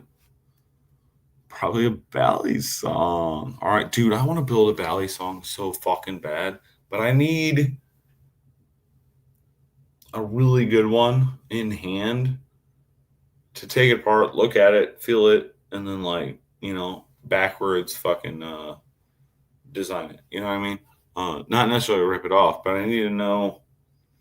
I ain't played with a fucking Bally song since I was a kid, and it was a cheap fucking shitty one. You know what I mean? So I need to buy the bullet and just buy a fucking super nice one, either like a custom one from Scorpion 6, or there's a couple other dudes, or one from, say, Machine Wise. I know they make nice ones. I really want one that has the center stop pin that's external rather than internal stops. That's what I want to learn to build.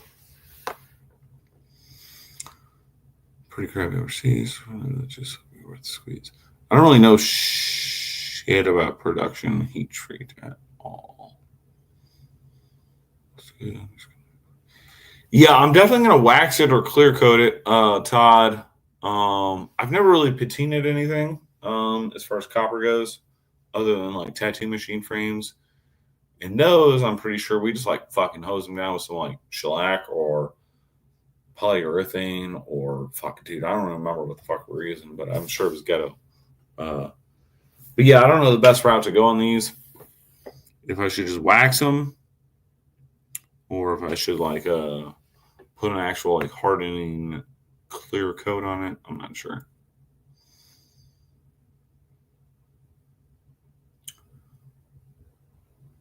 Yako.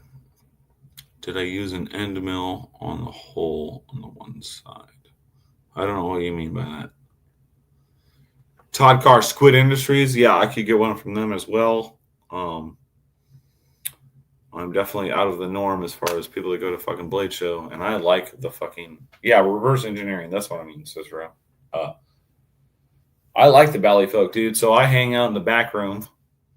If y'all know what that means in internet standards. Dude, they banish these people to this fucking shitty spot in Atlanta every year. It's like up the escalators from the pit. And like, that's where the Bally shit hangs out. And like, dude, they get no respect. And it's fucking sad because they bring lots of money in. Fuck those people that don't like them. Wax will maybe take the blue off. I'm talking about using like not like buffing it, like a hardening wax, like like your wax or Pelican wax. But yeah, you think that'll take it off? I'm asking. If so, then yeah, I'll spray it with like a clear polyurethane or something. You know what I mean? I don't know what the fuck I'm doing. I just like thought to use copper because I thought it was cool, and then I don't know. I remember that I used to patina fucking tattoo machine frames. But those, they're already built and done basically when you fucking patina it. So it's not like you have to worry about like anything else happening to it, tolerances or whatever. Like tattoo people don't give a fuck. All right, clear coat, automotive clear coat. All right. I mean, it's experimental. I don't know. This knife will be going up for like first come, first serve, basically. I don't fucking know. Maybe it'll sell, maybe it won't. Maybe I'll take this blue shit off and make a new thumbnail, a new backspacer. I don't fucking know. Yako, that's good to know, man. I have no idea. Again, this is like the first time I've ever done this for something I'm going to sell that's going to be like used in the way it's going to be used. Like tattoo machine frames, you spray them with some clear spray paint. No one gives a fuck. You know what I mean? So, I mean, yeah, dude. I mean, the backspacer. So I pulled it out, and it looked almost as cool as this one, as a thumb disc. But towards the back, where like the salt fell off of it, it was just kind of like it was like super blue, like this was, and then just kind of got like a dark blackish gray color. You know what I mean? but it looked fucked up, you know. So I put it back in the soak mix and put extra salt on that back end. I'm trying to get like a nice consistent blue across the whole top of it. Metallic T-Rex, what up, dude? How you living tonight, lady? Hope you're doing okay. Kev, you know, like, I don't know, maybe, well, I don't fucking know, dude. I don't fucking know. I mean, I know people appreciate me for my work and stuff like that. And like, I'm not like, oh, woe with me or anything like that. But like, dude, you never fucking know. I don't fucking know. I'm not like a household name or nothing. And I don't put things up for first come, first serve very often. So I have fucking no idea these days. You know, I've been doing just straight custom builds for like the last fucking year of my life. I haven't really put anything up for fucking first come, you know what I mean? About to blaze his bat, pass out, Metallic. I like it, lady.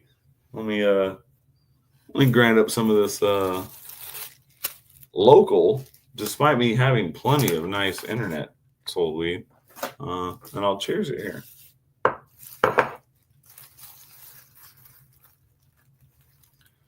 Cicero, dude, I want to own something from Shane so bad from Scorpion 6. I respect that dude on many levels. That dude is a fucking boss. Now, granted, 90% of his knives that he puts out, I am not necessarily into aesthetically. Feel me? I want to own one of his fucking ice climbing axes. I want to own his Veps 2 is like super iconic to me. And you can probably see that in my fucking Ripley design. That dude is the shit. I really want to own something from him. But his Ballies are fucking super dope. Yeah.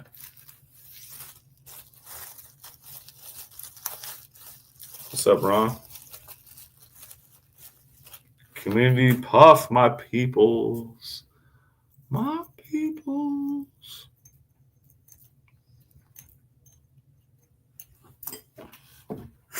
I know I gotta order some blunt wraps, man. I'm tired of smoking these bowls. But I don't like normal blunt wraps. I gotta be smoking that fancy shit.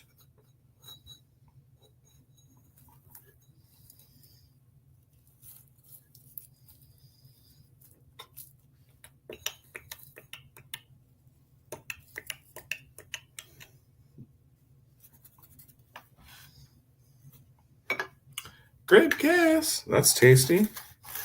Nice. Any weed with purple in it is good for me. Strawberry cough. Robin, that's actually funny, dude. I was talking to somebody, dude, within the last month or so. Strawberry coffee used to be like a prevalent strain, you know what I mean? Like around here or whatever, you know, like it was, you know, you could almost always get it. And then it was just like, it was gone. It was just like, no one had ever heard of it before. I think that started with all this like newer age genetics and all that shit. But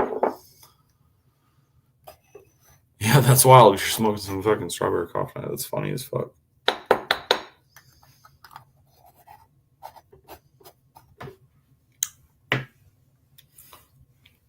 Cicero, I didn't know. Crow, I didn't know you got down like that, man. You got like those fucking 8-foot graphics in the closet or what? I got like a fucking a 2-tube giant party bowl like genie lamp looking fucking hookah. But I don't got no like quad chamber shit. Robin, dude, someday I'll tell you about this. I've talked about it on a live within the last 6 months. But the last time I fucking had real White Widow and I went to buy it and like some shenanigans went down and there was like guns drawn and it was fucking retarded. Dude, White Widow was some good shit. You know the graphics, bros? That's fucking sick. silly, dude. That's silly. I remember hitting the fucking 6-foot graphics bong and the neighborhood fucking homie Lee's fucking room. He's one of the dudes that put me on a skateboarding early. We were listening to like Stormtroopers of Death and like Slayer and like I don't fucking know, dude. I was like fucking 11 years old or some shit, 12 years old maybe. I don't know. Hitting the 6-foot graphics out of the closet. It's a good way to live life, people.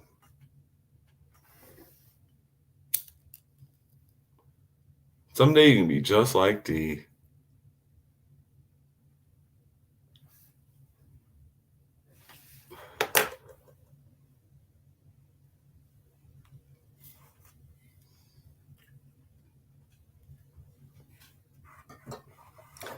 Dude, I know people are like, oh, my upbringing. I was exposed to this and that and blah. My upbringing was cool. And that's probably because I don't have children, so I have this like weird, fucked up retrospect. But like, I was a little fucking street hooligan when I was a child, and it was awesome. I'll stand by that shit. My life's been pretty good, man. I don't give a fuck. Oh, the grapes. Oh shit, nice. Dude, I'm telling you, any purple weed is good with me, man. If there's perp in that weed, I'm fucking smoking that shit. Perps, so good. All the indica, all the time. If it's not fucking indica, then it ain't fucking reefer. I'm telling you. That's right. Now, granted, I mean, most weed kind of basically does the same thing for me because I smoke so goddamn much of it, but overall, yes, indica over fucking sativa all day. For sure.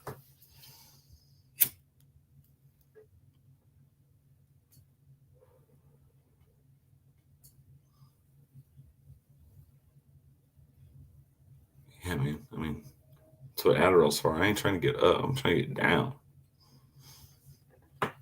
Feel me? God damn it, Robin. Shut the fuck up with your knowledge. I don't like you. Jack Herr is really good, and I like it.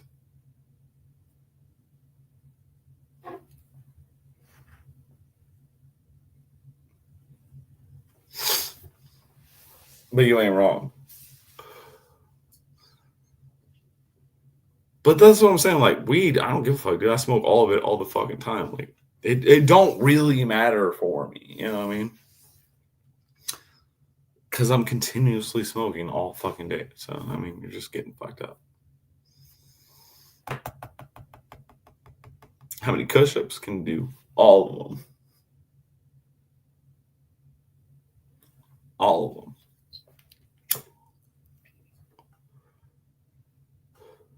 So that's the thing, dude. I was just talking to Ernie about this the other day, which I've talked to him about like many times in my past, but weed doesn't. All right, so weed puts you down. Weed tries to slow my brain down, which is why I like it. But weed does not slow me down. Feel me? Like, you want me to hang out all night and have a do an all-nighter? Roll blunts all night. And I will fucking never go to sleep. Versus if you had like lines of good shit out, I just get disassociative and then I go to sleep. Feel me? Like, weed keeps me awake.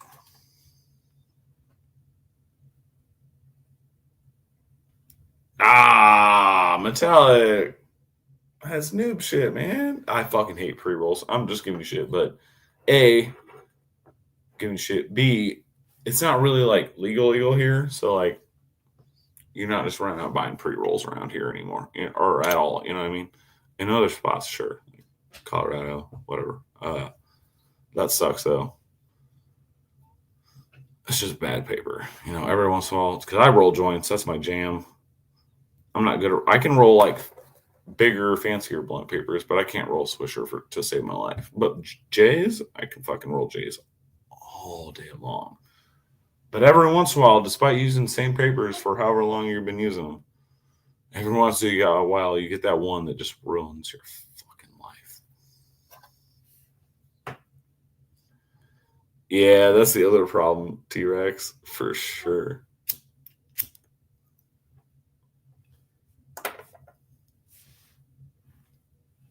Robin, A, they're crusty. B, like, I don't know, dude. I've never been able to, like, despite fucking me being from the hood, bro, like, it's embarrassing. Never been able to roll Swisher, dude. They're like, you break them open, right? You got them. But you only got this, like, you know, it's only this wide to work with. You know, like, I don't know how. Dude, my homegirl can roll 4 grams into a goddamn regular Swisher. Dude, I'm lucky if I get 2 grams in that cut. You know what I mean? Like, and it's ugly. And I gotta, like, patch it. You know what I mean? Like, no, dude. So I buy, and I've never smoked it backwards or nothing like that. Like, I went from smoking other people's fucking Swishers to now I buy these fucking cigars from this joint called Brothers Broadleaf or Broadleaf Brothers. It's one way or the other. Anyway, they have cigars made specifically to use the outer wrap for blunts, and they're fucking amazing. It's like with shipping, I think it's like $20, but it's like you get 5 cigars. It always has a perfect center running vein, you know, the main stem vein. So you literally just like unwrap it, which it's really easy to unwrap. It's not like all glued or nothing crazy. And then you have a perfect fucking blunt wrap. And those motherfuckers will hold. The last one I rolled, I think I rolled 6.5 grams in easily. I mean, you could probably fit like 8 or 9 grams in this motherfucker. But they have a Robusto, and then they have like a lighter one. If you're a cigar fan, you know. And the lighter ones are okay. So at first I thought the Robusto ones were like too strong, like their normal ones. But then I got their lighter ones, and I was like, man, this ain't shit. And it feels like you ain't smoking shit. So then I went back to the normal Robusto ones. This I'll have ones called it's basically like their seconds, like the vein's not perfect, or you know, blah blah blah. You know, so and those are super cheap. So if you want to like check out the flavor of the tobacco or whatever.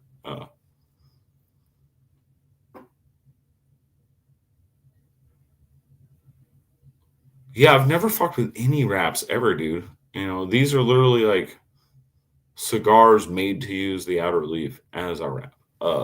But I've never fucked with packaged wraps ever. It was like Swishers and then like what I'm doing now. So I have no experience with any of that. But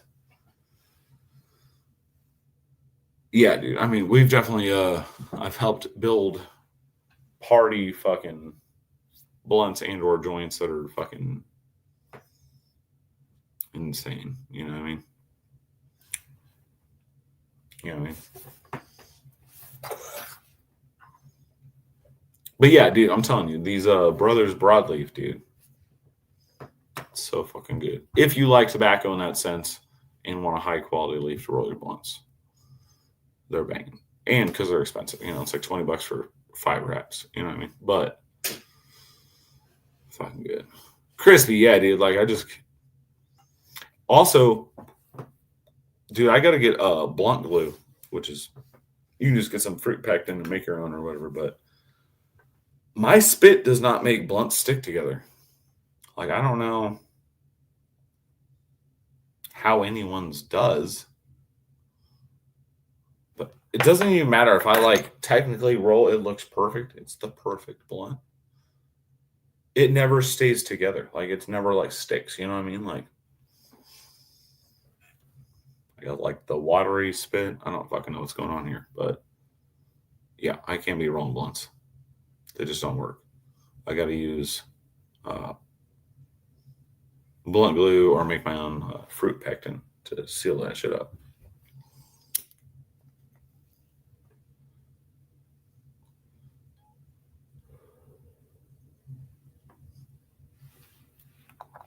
I don't know if anyone else struggles with this. I'm telling you, but like, I'll roll the perfect blunt and it just won't fucking seal.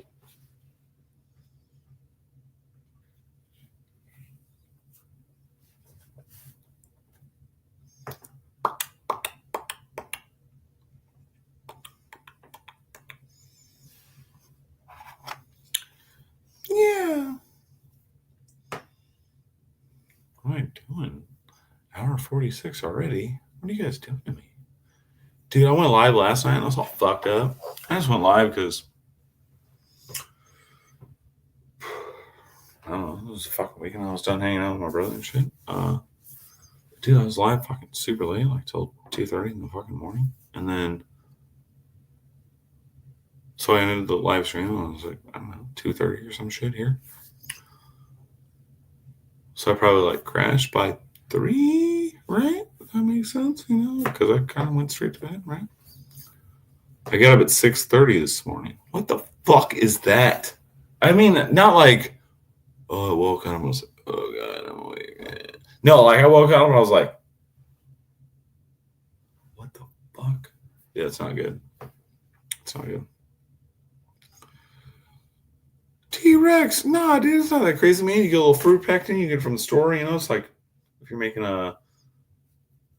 jams or god damn it, I hate this fucking camera. You're making jams and shit or something. I don't know what the fuck you use fruit pectin for. Yeah, you get a little fruit pectin, you just mix a little water until it gets into a little like. You got to play with the consistency a little bit. You can go a little too heavy and it's like glue or like fucking paste, you know what I mean? But like a little bit of water, a little bit of fruit pectin, which is the same shit they make blunt glue out of. Yeah, and you just dab it on there. It's all sticky and nice and easy. It's not that crazy. It's not that crazy.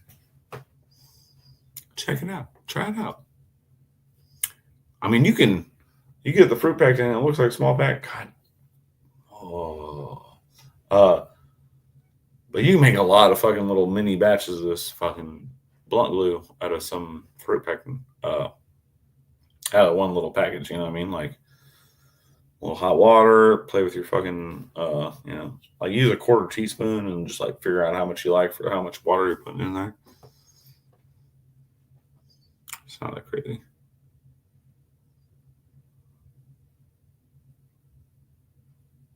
T-Rex. Dude, if you're here, we'd party, man. Sounds like most of my friends. They want to go hard one night, can't handle it a second. I feel you. Yakko, pretty much, dude. That's what it looks like. It's fucking gross. But works really good. And my natural saliva does not seal blunts properly. Cab, dude. I've been on, I mean, you know, I want to be a vamp train since, you know, I was a kid and I learned about vampires. Sleep is fucking retarded. Total waste of time. You just don't get shit done while you're asleep. And I don't even care if you're just like pondering life or reading a book or actually doing something physically accomplishing. You ain't doing shit while you're sleeping. This is all this fantasy, like second, third dimension shit that you're doing. Like, fuck that noise. I don't care about my dreams. I'm trying to get stuff done. Or at least hang out. Damn.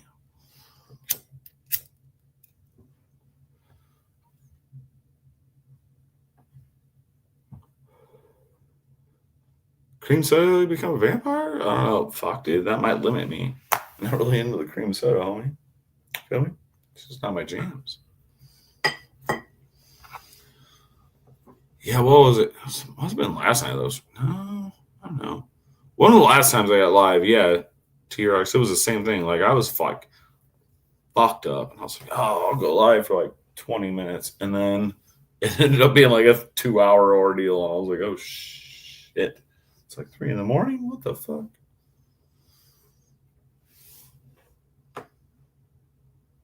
It has something to do with it. Yeah, sleep's boring, man. I don't know. Robin, really? No shit, dude. I hope you enjoy, man. I really do I do truly enjoy the flavor of them. So I'm like obviously a cigarette smoker, but I'm also like a cigar smoker, but a filthy casual. Feel me? You know, like not a connoisseur. I'm not like name branding the shit here. But I really like good cigars. So because I'm a fan of blunts, you know, growing up, you know, smoking fucking Swishers, White Owls, shit like that. Dude, they're really good, man. Now the robot, now again, it is. I don't know how you are on the tobacco, or how much weed you're rolling into it. You know, you're only obviously you know how to trim a blunt, whatever. I'm not trying to tell you. It's really good. You totally fucking smoke it down, and it's not too harsh or anything. Is what I'm getting at. But it is very flavorful. It's very full flavor wrap. I'm kind of excited to hear what you say about it because I've never met anyone that I've talked to as far as a personal interaction ever smoke one. You know, I've read reviews, sure, but all right, Fred, later, bud. Oh, 3 hours later. I see what you're saying.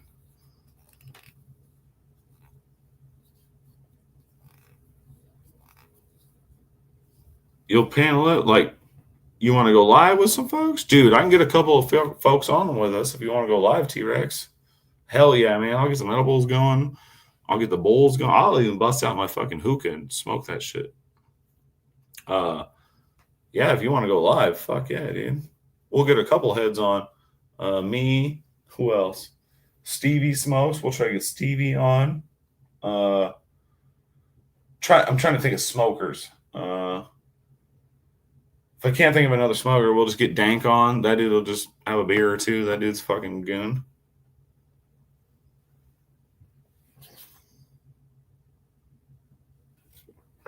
Fred, seriously? Cigar rolling, ladies? Salt of the earth, let me tell you. Grateful? What the fuck? Where did he come from? Do I see him? Did I miss him? Grateful. Where are you, Grateful?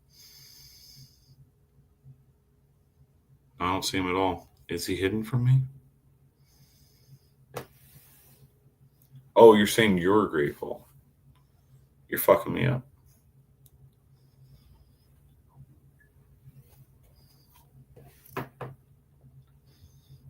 Oh, cool. 2-year X? That's rad, man. Yeah, fucking A, dude. I'm down for that. We'll do a little fucking party sesh, a little bullshit. Nice. That'd be cool. I'm all about it. I mean, you've seen me. I'm just jackass. I just hang out, talk about a little this, a little that, a little sesh.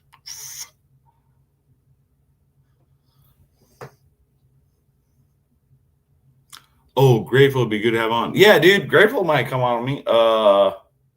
If he can figure it out. Dude, what was it, a week or two ago? I was live. It was super late. It was like I was almost done with the fucking live. And then like Grateful was trying to go join me, and like that did not work out. He was high as fucking shit. Yeah. Grateful would be a good choice. For sure. That's what I mean. There's not a lot of like, oh yeah, you were there. They're not like super potheads like me. Like Stevie smokes. He's an avid smoker. He's very public about it. But Stevie can't keep up with me as far as smoking. Grateful. That glorious man probably fucking smoke me. And I don't say this lightly, people. I give respect where it's due. However, I mean, yeah, there's not a lot of people hanging out online fucking bullshit that are fucking as crazy fucking silly stoners as I am. Gonna be working when I return, so probably can't make the middle of the night lives. Easy while I'm in Asia since it's daytime. Whatever, Fred. Take the right drugs. You better show up. I'm just kidding. We appreciate you hanging out, man. And yeah, what? So you're just saying it goes back to normal versus the last 2 weeks? Calm down. We'll be here. Oh shit! All right, T-Rex, good kicking it. We'll talk.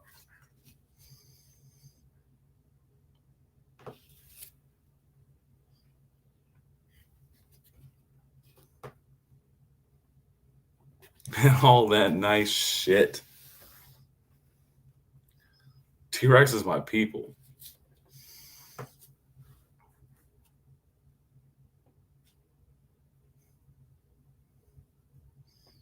Oh, man, Yako, you're all right. I'm here to say all the dumb shit for you, bud.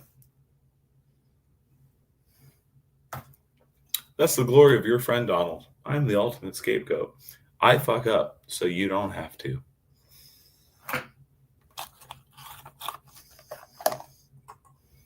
Trip, I don't. Trip. Fred, I don't doubt that, man. Fucking do it up, man. If you can afford it and you like it, live it up, dude. If I had fuck you money, yeah, man, I'd probably go all over the place, despite not liking the act of traveling. But I'm poor. I ain't never leaving the soil.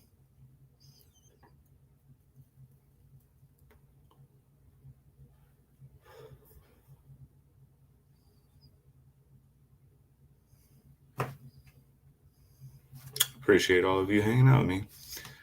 I was just fucking bored. Literally, dude, seriously, every fucking live I've ever done, I swear to God, it's fucking, again, whichever God that you like. I mean, pick one. There's 8,000 recorded worshipped gods. I just generally plan to say what up and then fucking tune out. And then, like, we hang out for 2 hours. And it's awesome.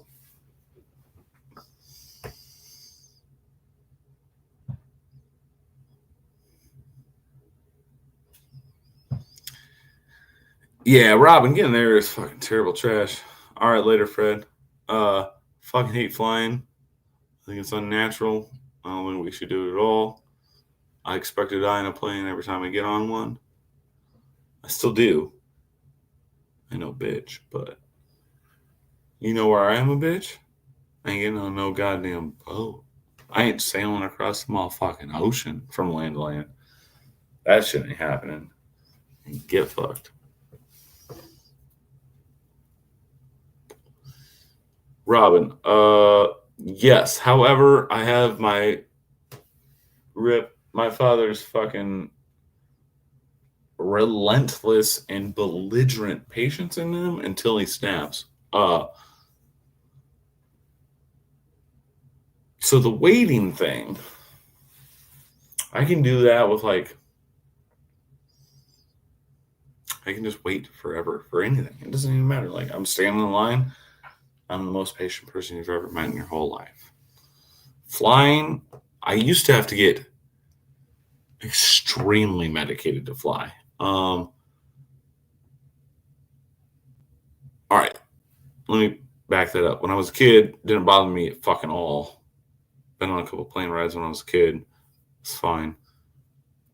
I don't know, when I was in my 20s or something, there was a period of time where I didn't fly. No, because we were going on vacation to Florida and I was fine. And then so, like, yeah, like when I was in my 20s, something's wrong with my brain. I was like, oh my God, why am I? So I would just get real fucked up, take a bunch of Xanax and whatever else, and get on the plane. It was cool. Get fucked up, drunk or whatever. Didn't matter. But now I'm back to like yeah, that's fine. Fucking, who cares? Planes are fucking weird to me. If I don't look outside of them while I'm on them, I'm a lot better about it. Robin, you ever seen Thank You for Smoking? Also, yes. Because the problem with me is I can't do the gum or the lozenge or whatever, because they have this weird, like, it's like licking a 9-volt battery. Like, it's all tangy and fucking like, bites you. You know what I mean? Same with like chewing or pouches. There's like this sting, weird, sour biting sensation. Do you guys know what I mean? So I literally fucking hate all forms of tobacco that are non-smokable. Other than old school snuff. You ever done snuff? That shit is crazy. But I can't do chew or anything. Like, so like it does not help me. And I fucking love smoking, bro. I really do. Yeah, the first time I tried Nick Gum was in band in high school when I was in marching band. So we couldn't smoke in class and we couldn't smoke while we were out in the field, blah, blah, blah. And I don't know who fucking started stealing it from their parents that were trying to quit or some shit. But yeah, we were trying the nicotine gum while we were in, just because we were in band and we couldn't smoke, feel me? And yeah, dude, like, it's like stingy. It like fucks my mouth up. I don't like that. I don't like that shit. Ugh. Made 5 jumps. Like out of a fucking plane? Nah, bro. My whole issue with that is I'm no bitch, dude. Like, I've lived a life of like adrenaline thrill seeking, mostly as far as driving fast and doing dumb shit. I can't jump out of a plane because I don't trust the person that rigged my rig. And I don't know how to do it. Feel me? And I just can't do it, man. It's like why I can't go on roller coasters anymore because I don't trust the maintenance. Like I can't do it. I bet it's fucking awesome, but I used to want to go skydiving really hard when I was younger, and then something in me was like, no, I don't fucking trust people to fucking do that. You know what I mean? Like, there's no, fuck no, hell no. There's no trust in me for these random strangers. Crispy, dude, I feel that. That's what I'm saying. Like, I was talking about the other night on my live. It was probably last night or the night before. Oh, I have an issue driving up the mountains because of the expanse. I don't know what the fuck it is, but it makes me fucking bug out. Dude, I can't imagine jumping out of a fucking plane. That is insane.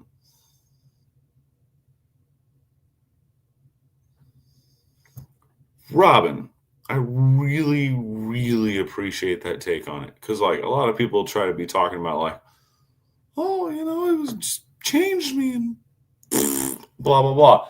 Which I get. It is a significant, weird-ass, dumb fucking thing to do. And I don't care who in here is a advocate of skydiving. By all means, it's a fucking stupid thing to do. But I really appreciate that response to it. That like, you're like, no, I'm like, didn't change me, but I know I could accomplish something that I thought maybe I couldn't. You know what I mean? Like, that's a good take.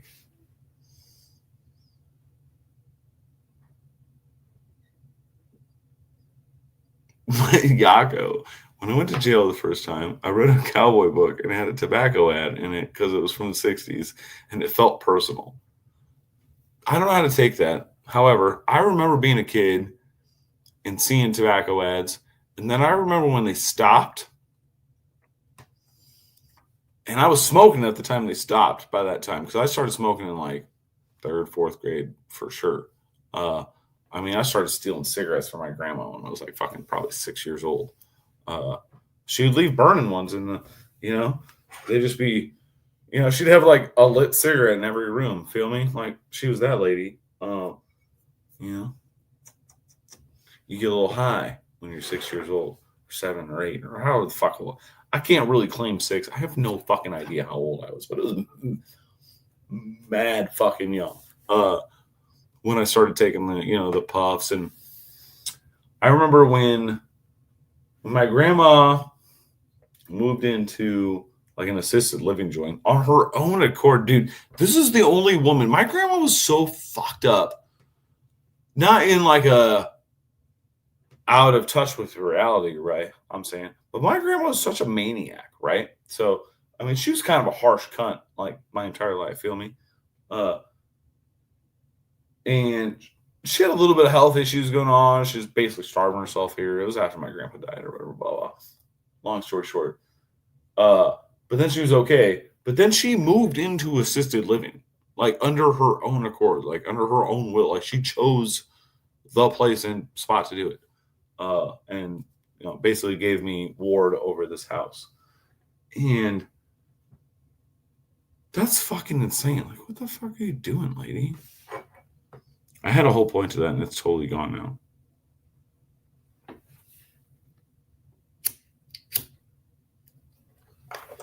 I really did. I had a specific ending point to that.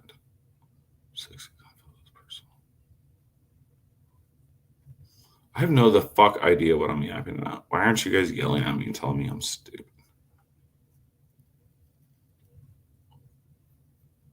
It was like relevant to what we were talking about, but I have no idea now, like how it would have been relevant, and that's fucking stupid.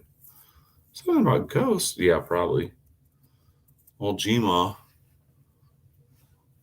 old Rose. It's the only reason I have this. I don't know. My bad for being a fucking weirdo. Robin, you started smoking dude. Oh, this whole thing started with me talking about smoking. So whatever that had to do with, it had to do with smoking cigarettes because of grandma. Anyway, bro, I remember when they enacted the fucking smoking ban here, where you could no longer smoke inside fucking anything ever other than the casino. I was at the age to where I was, smoking in establishments, feel me?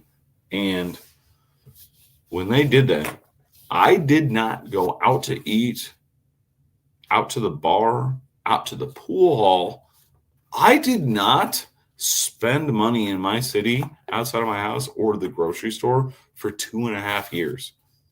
Like straight up. Like I fucking boycotted this shit. I was so upset. It literally destroyed pool halls. The smoking ban destroyed pool halls.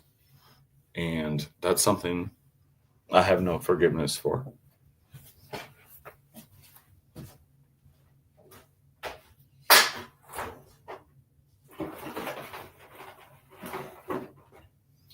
I was so fucking pissed. I don't think you guys have any fucking idea how upset I was. Dude. Just like the principle of it pissed me off. Like, I was like, what? Wait, hold on. Like, the public is letting this happen? Like, there's like more of us. Wait, hold on. What? I don't know. Dude. Fuck. Yeah, I was real fucking sad about it.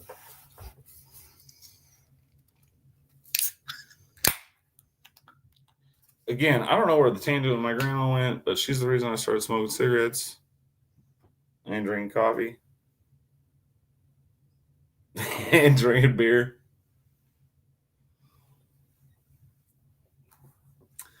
Grandma was the shit, man.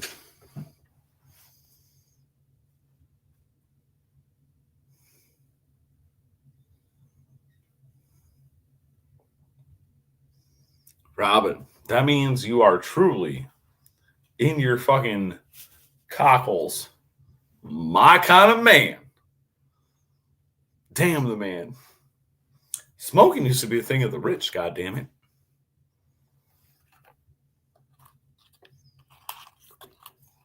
That sucks, Yako. Dude, pool halls.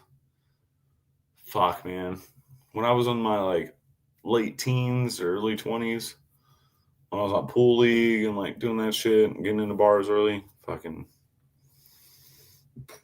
man.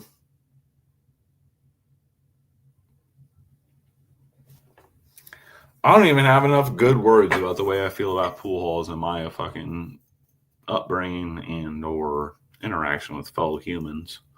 The pool world is fucking crazy, dude. It's kind of, I don't know, the realms I was in. Again, I was on leagues locally, but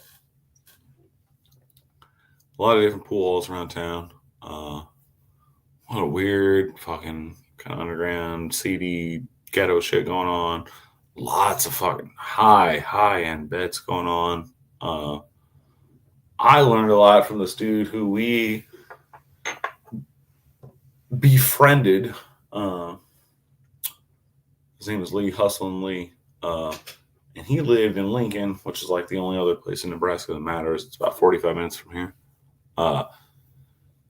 And this dude hustled. That's all he did his whole life was hustled. And he was fucking a pool player. And that motherfucker could play some pool. I mean, he would do some 3-card money to take your money too. But, dude, we actually got him to agree. And I think it's probably because we were all degenerate fucking ghetto fucking kids. Not even all of us were ghetto kids. Like half the kids that were on my fucking pool team were from like West Omaha, which is like uppity white fucking area. But we were all degenerate little fucking douchebags. And somehow we got fucking Lee on our team one year, and then like we won fucking state as far as the APA 2 years in a row. Fucking silly, man. We call them brooming because the trophies, you know, you got like the dude playing pool, but it looks like he's sweeping. Dude, it's funny as fuck. Yeah, Robin, I don't play regularly anymore, man. It's been a long time since I've been regular. However, I don't know what level we were at, or not even what level we were at. That sounds fucking arrogant or egotistical. But I don't know what care level you were at. That's what I should say. It's like riding a bike, bro. A couple games, you're back in it. So, cab. Yes, dude. You know, I like getting on the sauce or whatever, but there's a few things in life that I cannot do with precision if you're on the booze. You know, you get like 3-4 beers in you, you're still good on the table, you know. Past that, totally fucked. Totally fucked. Totally fucked. Same with sharpening a knife, which is one of the first things I learned in life. Why I couldn't do precision things while drunk was sharpening a knife when I was younger. It would basically always end up duller if I tried to sharpen it while I was drunk. So yeah, the drink did not help the pool playing. However, back then, when I was on the league with Big Daddy Sean and fucking Kelly and fucking dude, we're on a little bit of the old motivation, if you feel me. So the drink really had no reference at that point. Pool league was so fun, dude. Man, such fun memories of that shit. So towards the tail end of that, there's this one day. It's a random story. I don't know if you give a fuck. I was working on my car, right? I was doing fucking drum brakes, and fucking, I'm an idiot. I don't know. I was fucking like, you know, you pull the spring. Anybody that's done drum brakes, you know, you're pulling one of the springs over. And my shit slipped, right? And I domed myself with the pliers, right? And it's one of those times like, so I've never been knocked unconscious as far as physical injury.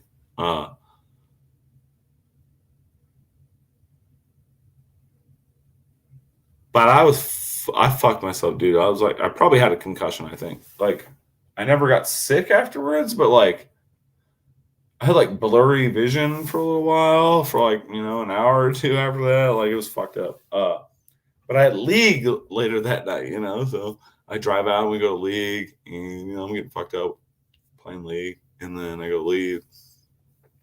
And I didn't realize this till the next day, obviously, but when I left, you know, I had my headphones in and shit, and I put my cue case on top of my Jeep. And then I got in my car and left. And I think it was just out of my brain that day. Anyway, I lost my 2 Qs. I lost Naomi and Jackie Brown that day. Rip. So Jackie Brown was a Jackson, if you're familiar with that maker, and Naomi was Lacoste. So it wasn't like a super expensive Q. It was like $300. But it was my baby. You know what I mean? It was one of the first nice Qs I had, and I used it in almost every fucking match I played. Rip Naomi and JB. That's right, dude. Fucking A, man. And then after that, you know, I still played, but the place we fucking played League at actually shut down too. So then it was weird, and we didn't really have a spot to go. And then, yeah, pool kind of fell by the wayside. And then a few years back, I bought myself a new cue. It's a Peach Hour, if you're familiar with the J Peach Hour. I don't remember what I spent on this one. It was probably like $650. I don't fucking know. But it's like a gray fucking swirly bird's eye maple. It's nothing super crazy. It's got a couple points in it. 12 millimeter tip, medium hard. But yeah, dude, I used to love fucking playing pool. And again, I wasn't like the shit, but as far as people in my personal life, I mean, ain't nobody that could really play pool with me.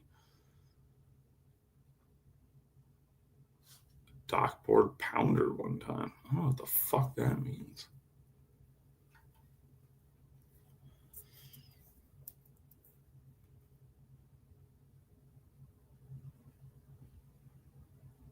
Booze and pool is a kick-ass combo. It's true, man. Dude, so I got into pool because like my mom taught me to play pool when I was a kid. There's always a pool table like the local bowling alley and shit like that. And then when I was 16, I raised fucking 700, fucking $800 and went half with my mom to buy myself a old housing table. And I bought myself a fucking old housing table when I was fucking 16. And so I played on that for fucking years until I joined the pool league when I was 21 plus. Again, I'm nothing special now or nothing. That's for sure. But Robin or Cab, you want to like gamble a couple $20, man? I'm down. I'm down when we see each other. All this $20, I don't give a shit. I got no pride in that. Pool's the only thing I've ever bet on because it was one of the only things I felt confident enough to bet on. Feel me? So if y'all want to lose some money, line up. Line up, you fucking nerds. Who wants a shot at the champ? Oh.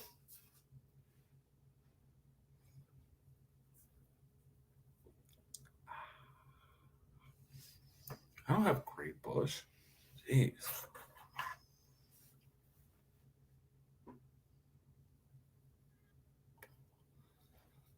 Yako, what the fuck is a dock board? You ain't even replied to me. It's been 2 minutes. Patiently waiting.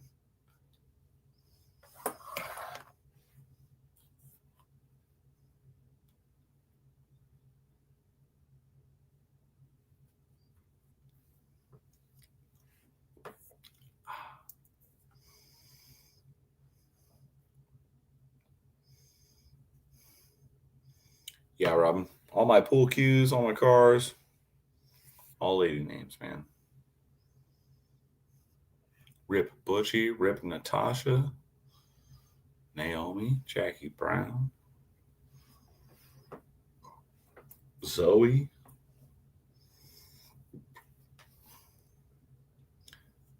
I'm sorry. Shut up, Yako. Don't be silly. I'll probably kill it pretty soon. Fuck, dude. Pretty ladies. Yeah, dude. Peach Hour makes a good cue, man, for sure. Pretty nice hit, man. So it's funny. We were talking about how, like, not playing in a while, and I was talking about how it's like riding a bike. So I had more to that point. Not last year, but the year before, Ernie drugged me down to Kansas City, which is about 3.5 hours south of me, to go check out this dude who has this like crazy home audio setup. Feel me? Like it's like worth $1 million. It's fucking gnarly. And we drove down there, and like I'm fucking. You're out of your element, Donnie. Like I was out of my fucking element. You know what I mean? Like he's hanging out with like straight random stranger audio nerds. Feel me? And I don't know shit about that world. I know enough to get in trouble with like the average citizen. But as far as being around actual audio nerds, dude, I was fucking leaning against the fucking sidewall, dude. Going out to smoke a lot. You know what I mean? However, the main room where you're in, where they had a tabletop on it most of the time or whatever. But it was a nice ass Brunswick table. Feel me? No, it was a Diamonds table. Excuse me, it was a diamond table. And so we were there 2 days. So the first night we were there, they did a bunch of demos and shit. We got to watch a bunch of movie clips in this crazy $1 million theater, and it was fucking gnarly. If anybody gives a shit about this, remind me, and I'll send you links to the dudes Ernie follows and the dude that has that fucking room. But we were down there, and we went back the second day, which was much less. So the first day, there was a bunch of people who drove down from out of town, to check out this theater and talk fucking nerdy audio shit. But the second day, there's like a quarter of the fucking people, feel me? So there was lots of downtime in between like demos in the theater and random bullshit. And because, they were like talking about different fucking projectors and all kinds of other shit. Still all over the fucking diamond table, right? So the second day we were there, and it was so slow that I had to comment on the table because I noticed, the kind of table the night before, obviously. And I'm just on the side fucking smoking weed. And I got to know these people a little bit through Ernie. And the owner of the house, he was like, oh, yeah, man. I mean, if you want to shoot a game or whatever, we can do that. And I was like, maybe, or whatever. But then he bullied me into it because he found out I had an interest in it, right? So then he like forced me into playing pool with him. I was like, oh, okay. And he had a, little cue rack in the corner, right? And I have a point to this.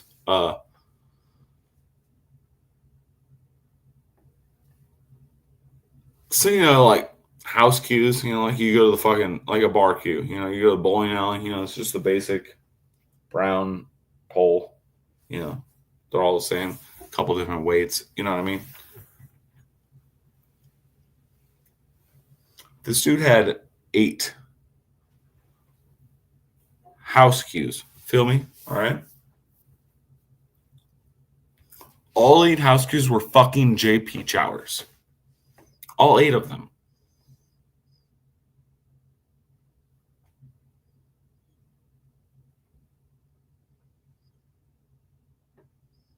That's like 4 of the fucking pool tables I own.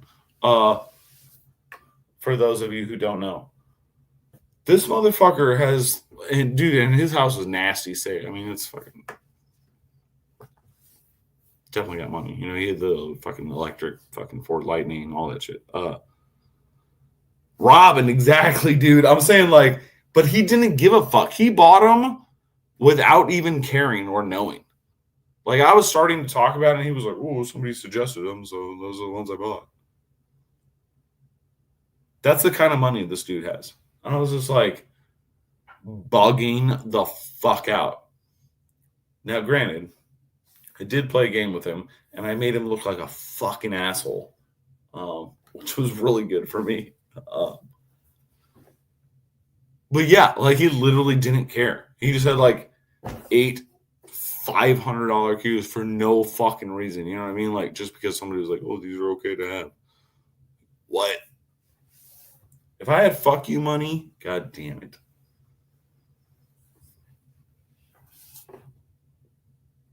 I would just sell knives for cheaper if I had fuck you money. I'd have cool machinery. I'd be living good life. Fuck you money is crazy. I have no idea. It's not even real life.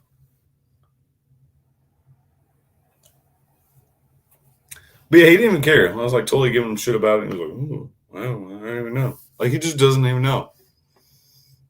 I was like, you don't appreciate the diamond table you have. You don't appreciate the peach hour cues you have. You probably don't appreciate the $1 million fucking setup you fucking have. Fucking hate people with money. Cab, dude. So I'm the older brother, and I am the most forward and eccentric of our siblings. Feel me? And my brother asked me to go down there with him because that's his gig. He has a master's in acoustical engineering. You know what I mean? That's his shit. So I went down there literally so I could drive him so he could get drunk and hang out with his weird nerd fucking audio buddies. I really, really tried not to insert myself into it in any fashion regarding my profession. But that only took about an hour while we were there. And Ernie was like, oh, my brother makes fucking fancy folder knives, like Ernie's down. So I was trying to be reserved, but Ernie brought it up. And not only were they all like baffled, they were all like, ain't none of them motherfuckers be having no pocket knife. That's what I'm saying. Like, that's the wrong fucking crowd, homie. No. Way too conservative, way too white. Way too...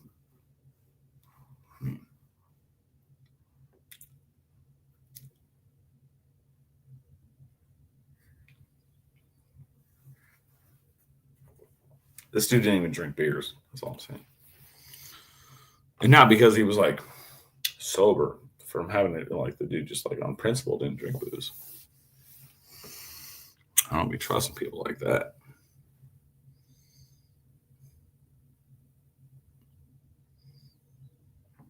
Yeah, Cab. Dude, Cab.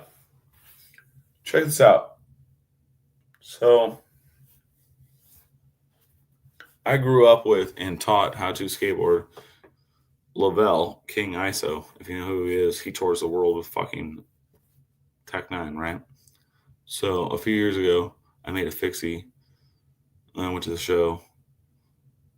And, we're not friends now. Feel me? Like, this is not like that's my homie. No, we're not friends now. We grew up together. We were friends. We're not like, we just don't know each other anymore. Feel me? Anyway, I made him a knife with selfish intentions. Obviously, I wanted I know he fucking literally was like under Tech 9's wing. Feel me? So I went out of my way to make this weird one-off fucking fixie for him, the Spectre. And the dude was blown away. The dude appreciated it, but did not give me anything I really wanted from that. I got no public props. I never heard him talk about it live. The dude never mentioned it ever. I've been trying to get my knives in the hands of fancy people often. I know a kid, not a kid, he's older than me. I know a cat who is a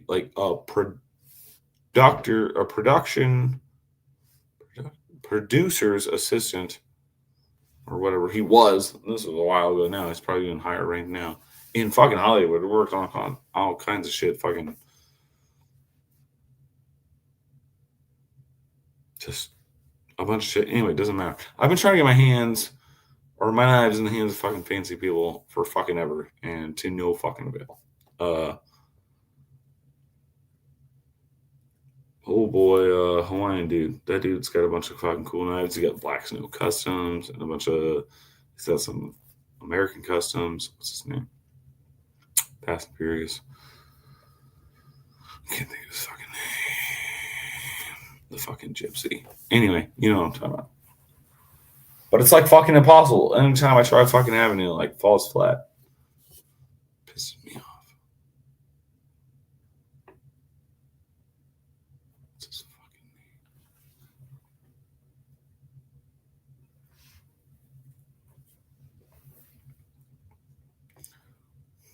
That's the goal, though, man.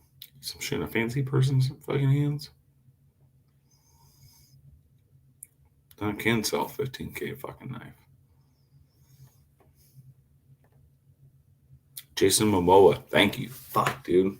My brain was not working. But yeah, that dude has a sweet fucking custom handmade fucking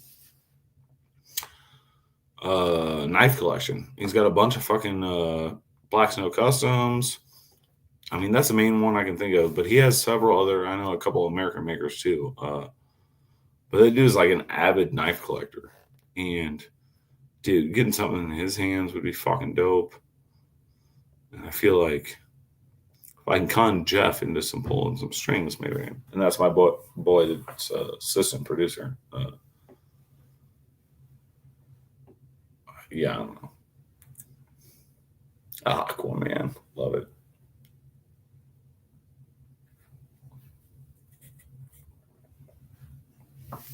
Oh, Abe Lincoln. He was literally producer assistant and lead actor assistant on Abe Lincoln, where Daniel Day-Lewis played Abe Lincoln.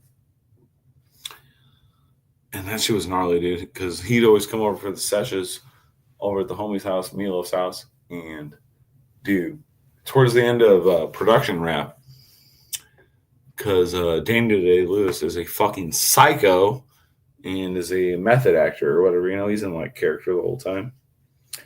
And he wrote like basically a thank you letter to Jeff. But in the character of fucking Abe Lincoln, he would side to Abe Lincoln. And dude, that shit was fucking wild, man. He was on the sets of all kinds of crazy shit. Aqua Ripley. What the fuck?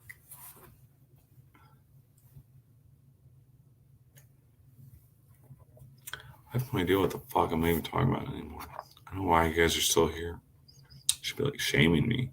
Ding, ding, ding. Shame. Ding, ding. Shame.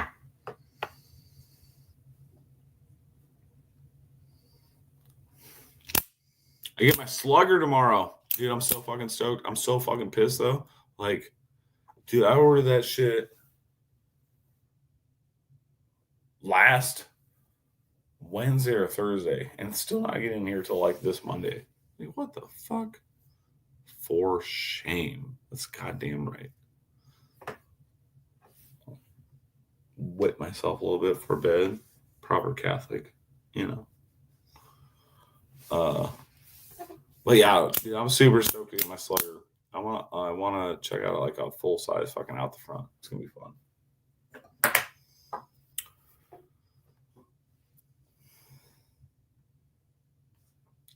Other than that, I ain't really got shit. I feel like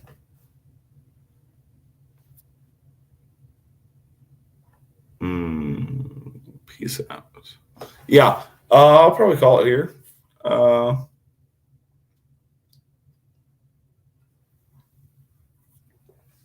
Thanks, y'all, for hanging out with my degenerate ass for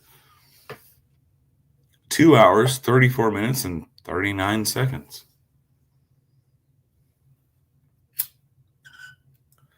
I don't know if that says more about y'all or more about me. Time will tell. Much love. Pimp juice. I can't do the note, but yeah, definitely had that on the playlist in the Blazer with the two 15-inch Sony Explodes, courtesy of my brother. Shit bounded hard. But good kicking it, y'all. Thanks for hanging out with me while I'm just drunk, being bored in the middle of the night on said Sunday, Monday action. Anyway, yeah, good kicking it. If you don't suck,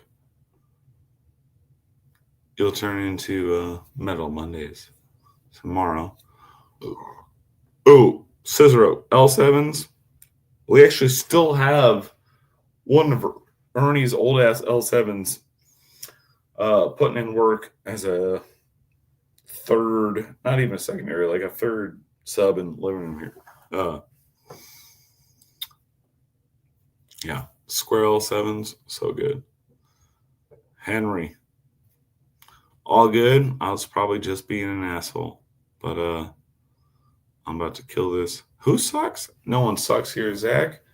We're all good here. But we are out. We are about to be out. 2 hours, 36 minutes, 31 seconds. Confirm your assumptions. Hold on. It's 1:20 a.m. Confirm your assumptions. If y'all seen Pi, you know what I'm fucking talking about. If you haven't seen Pi, watch that shit so you understand anything ever.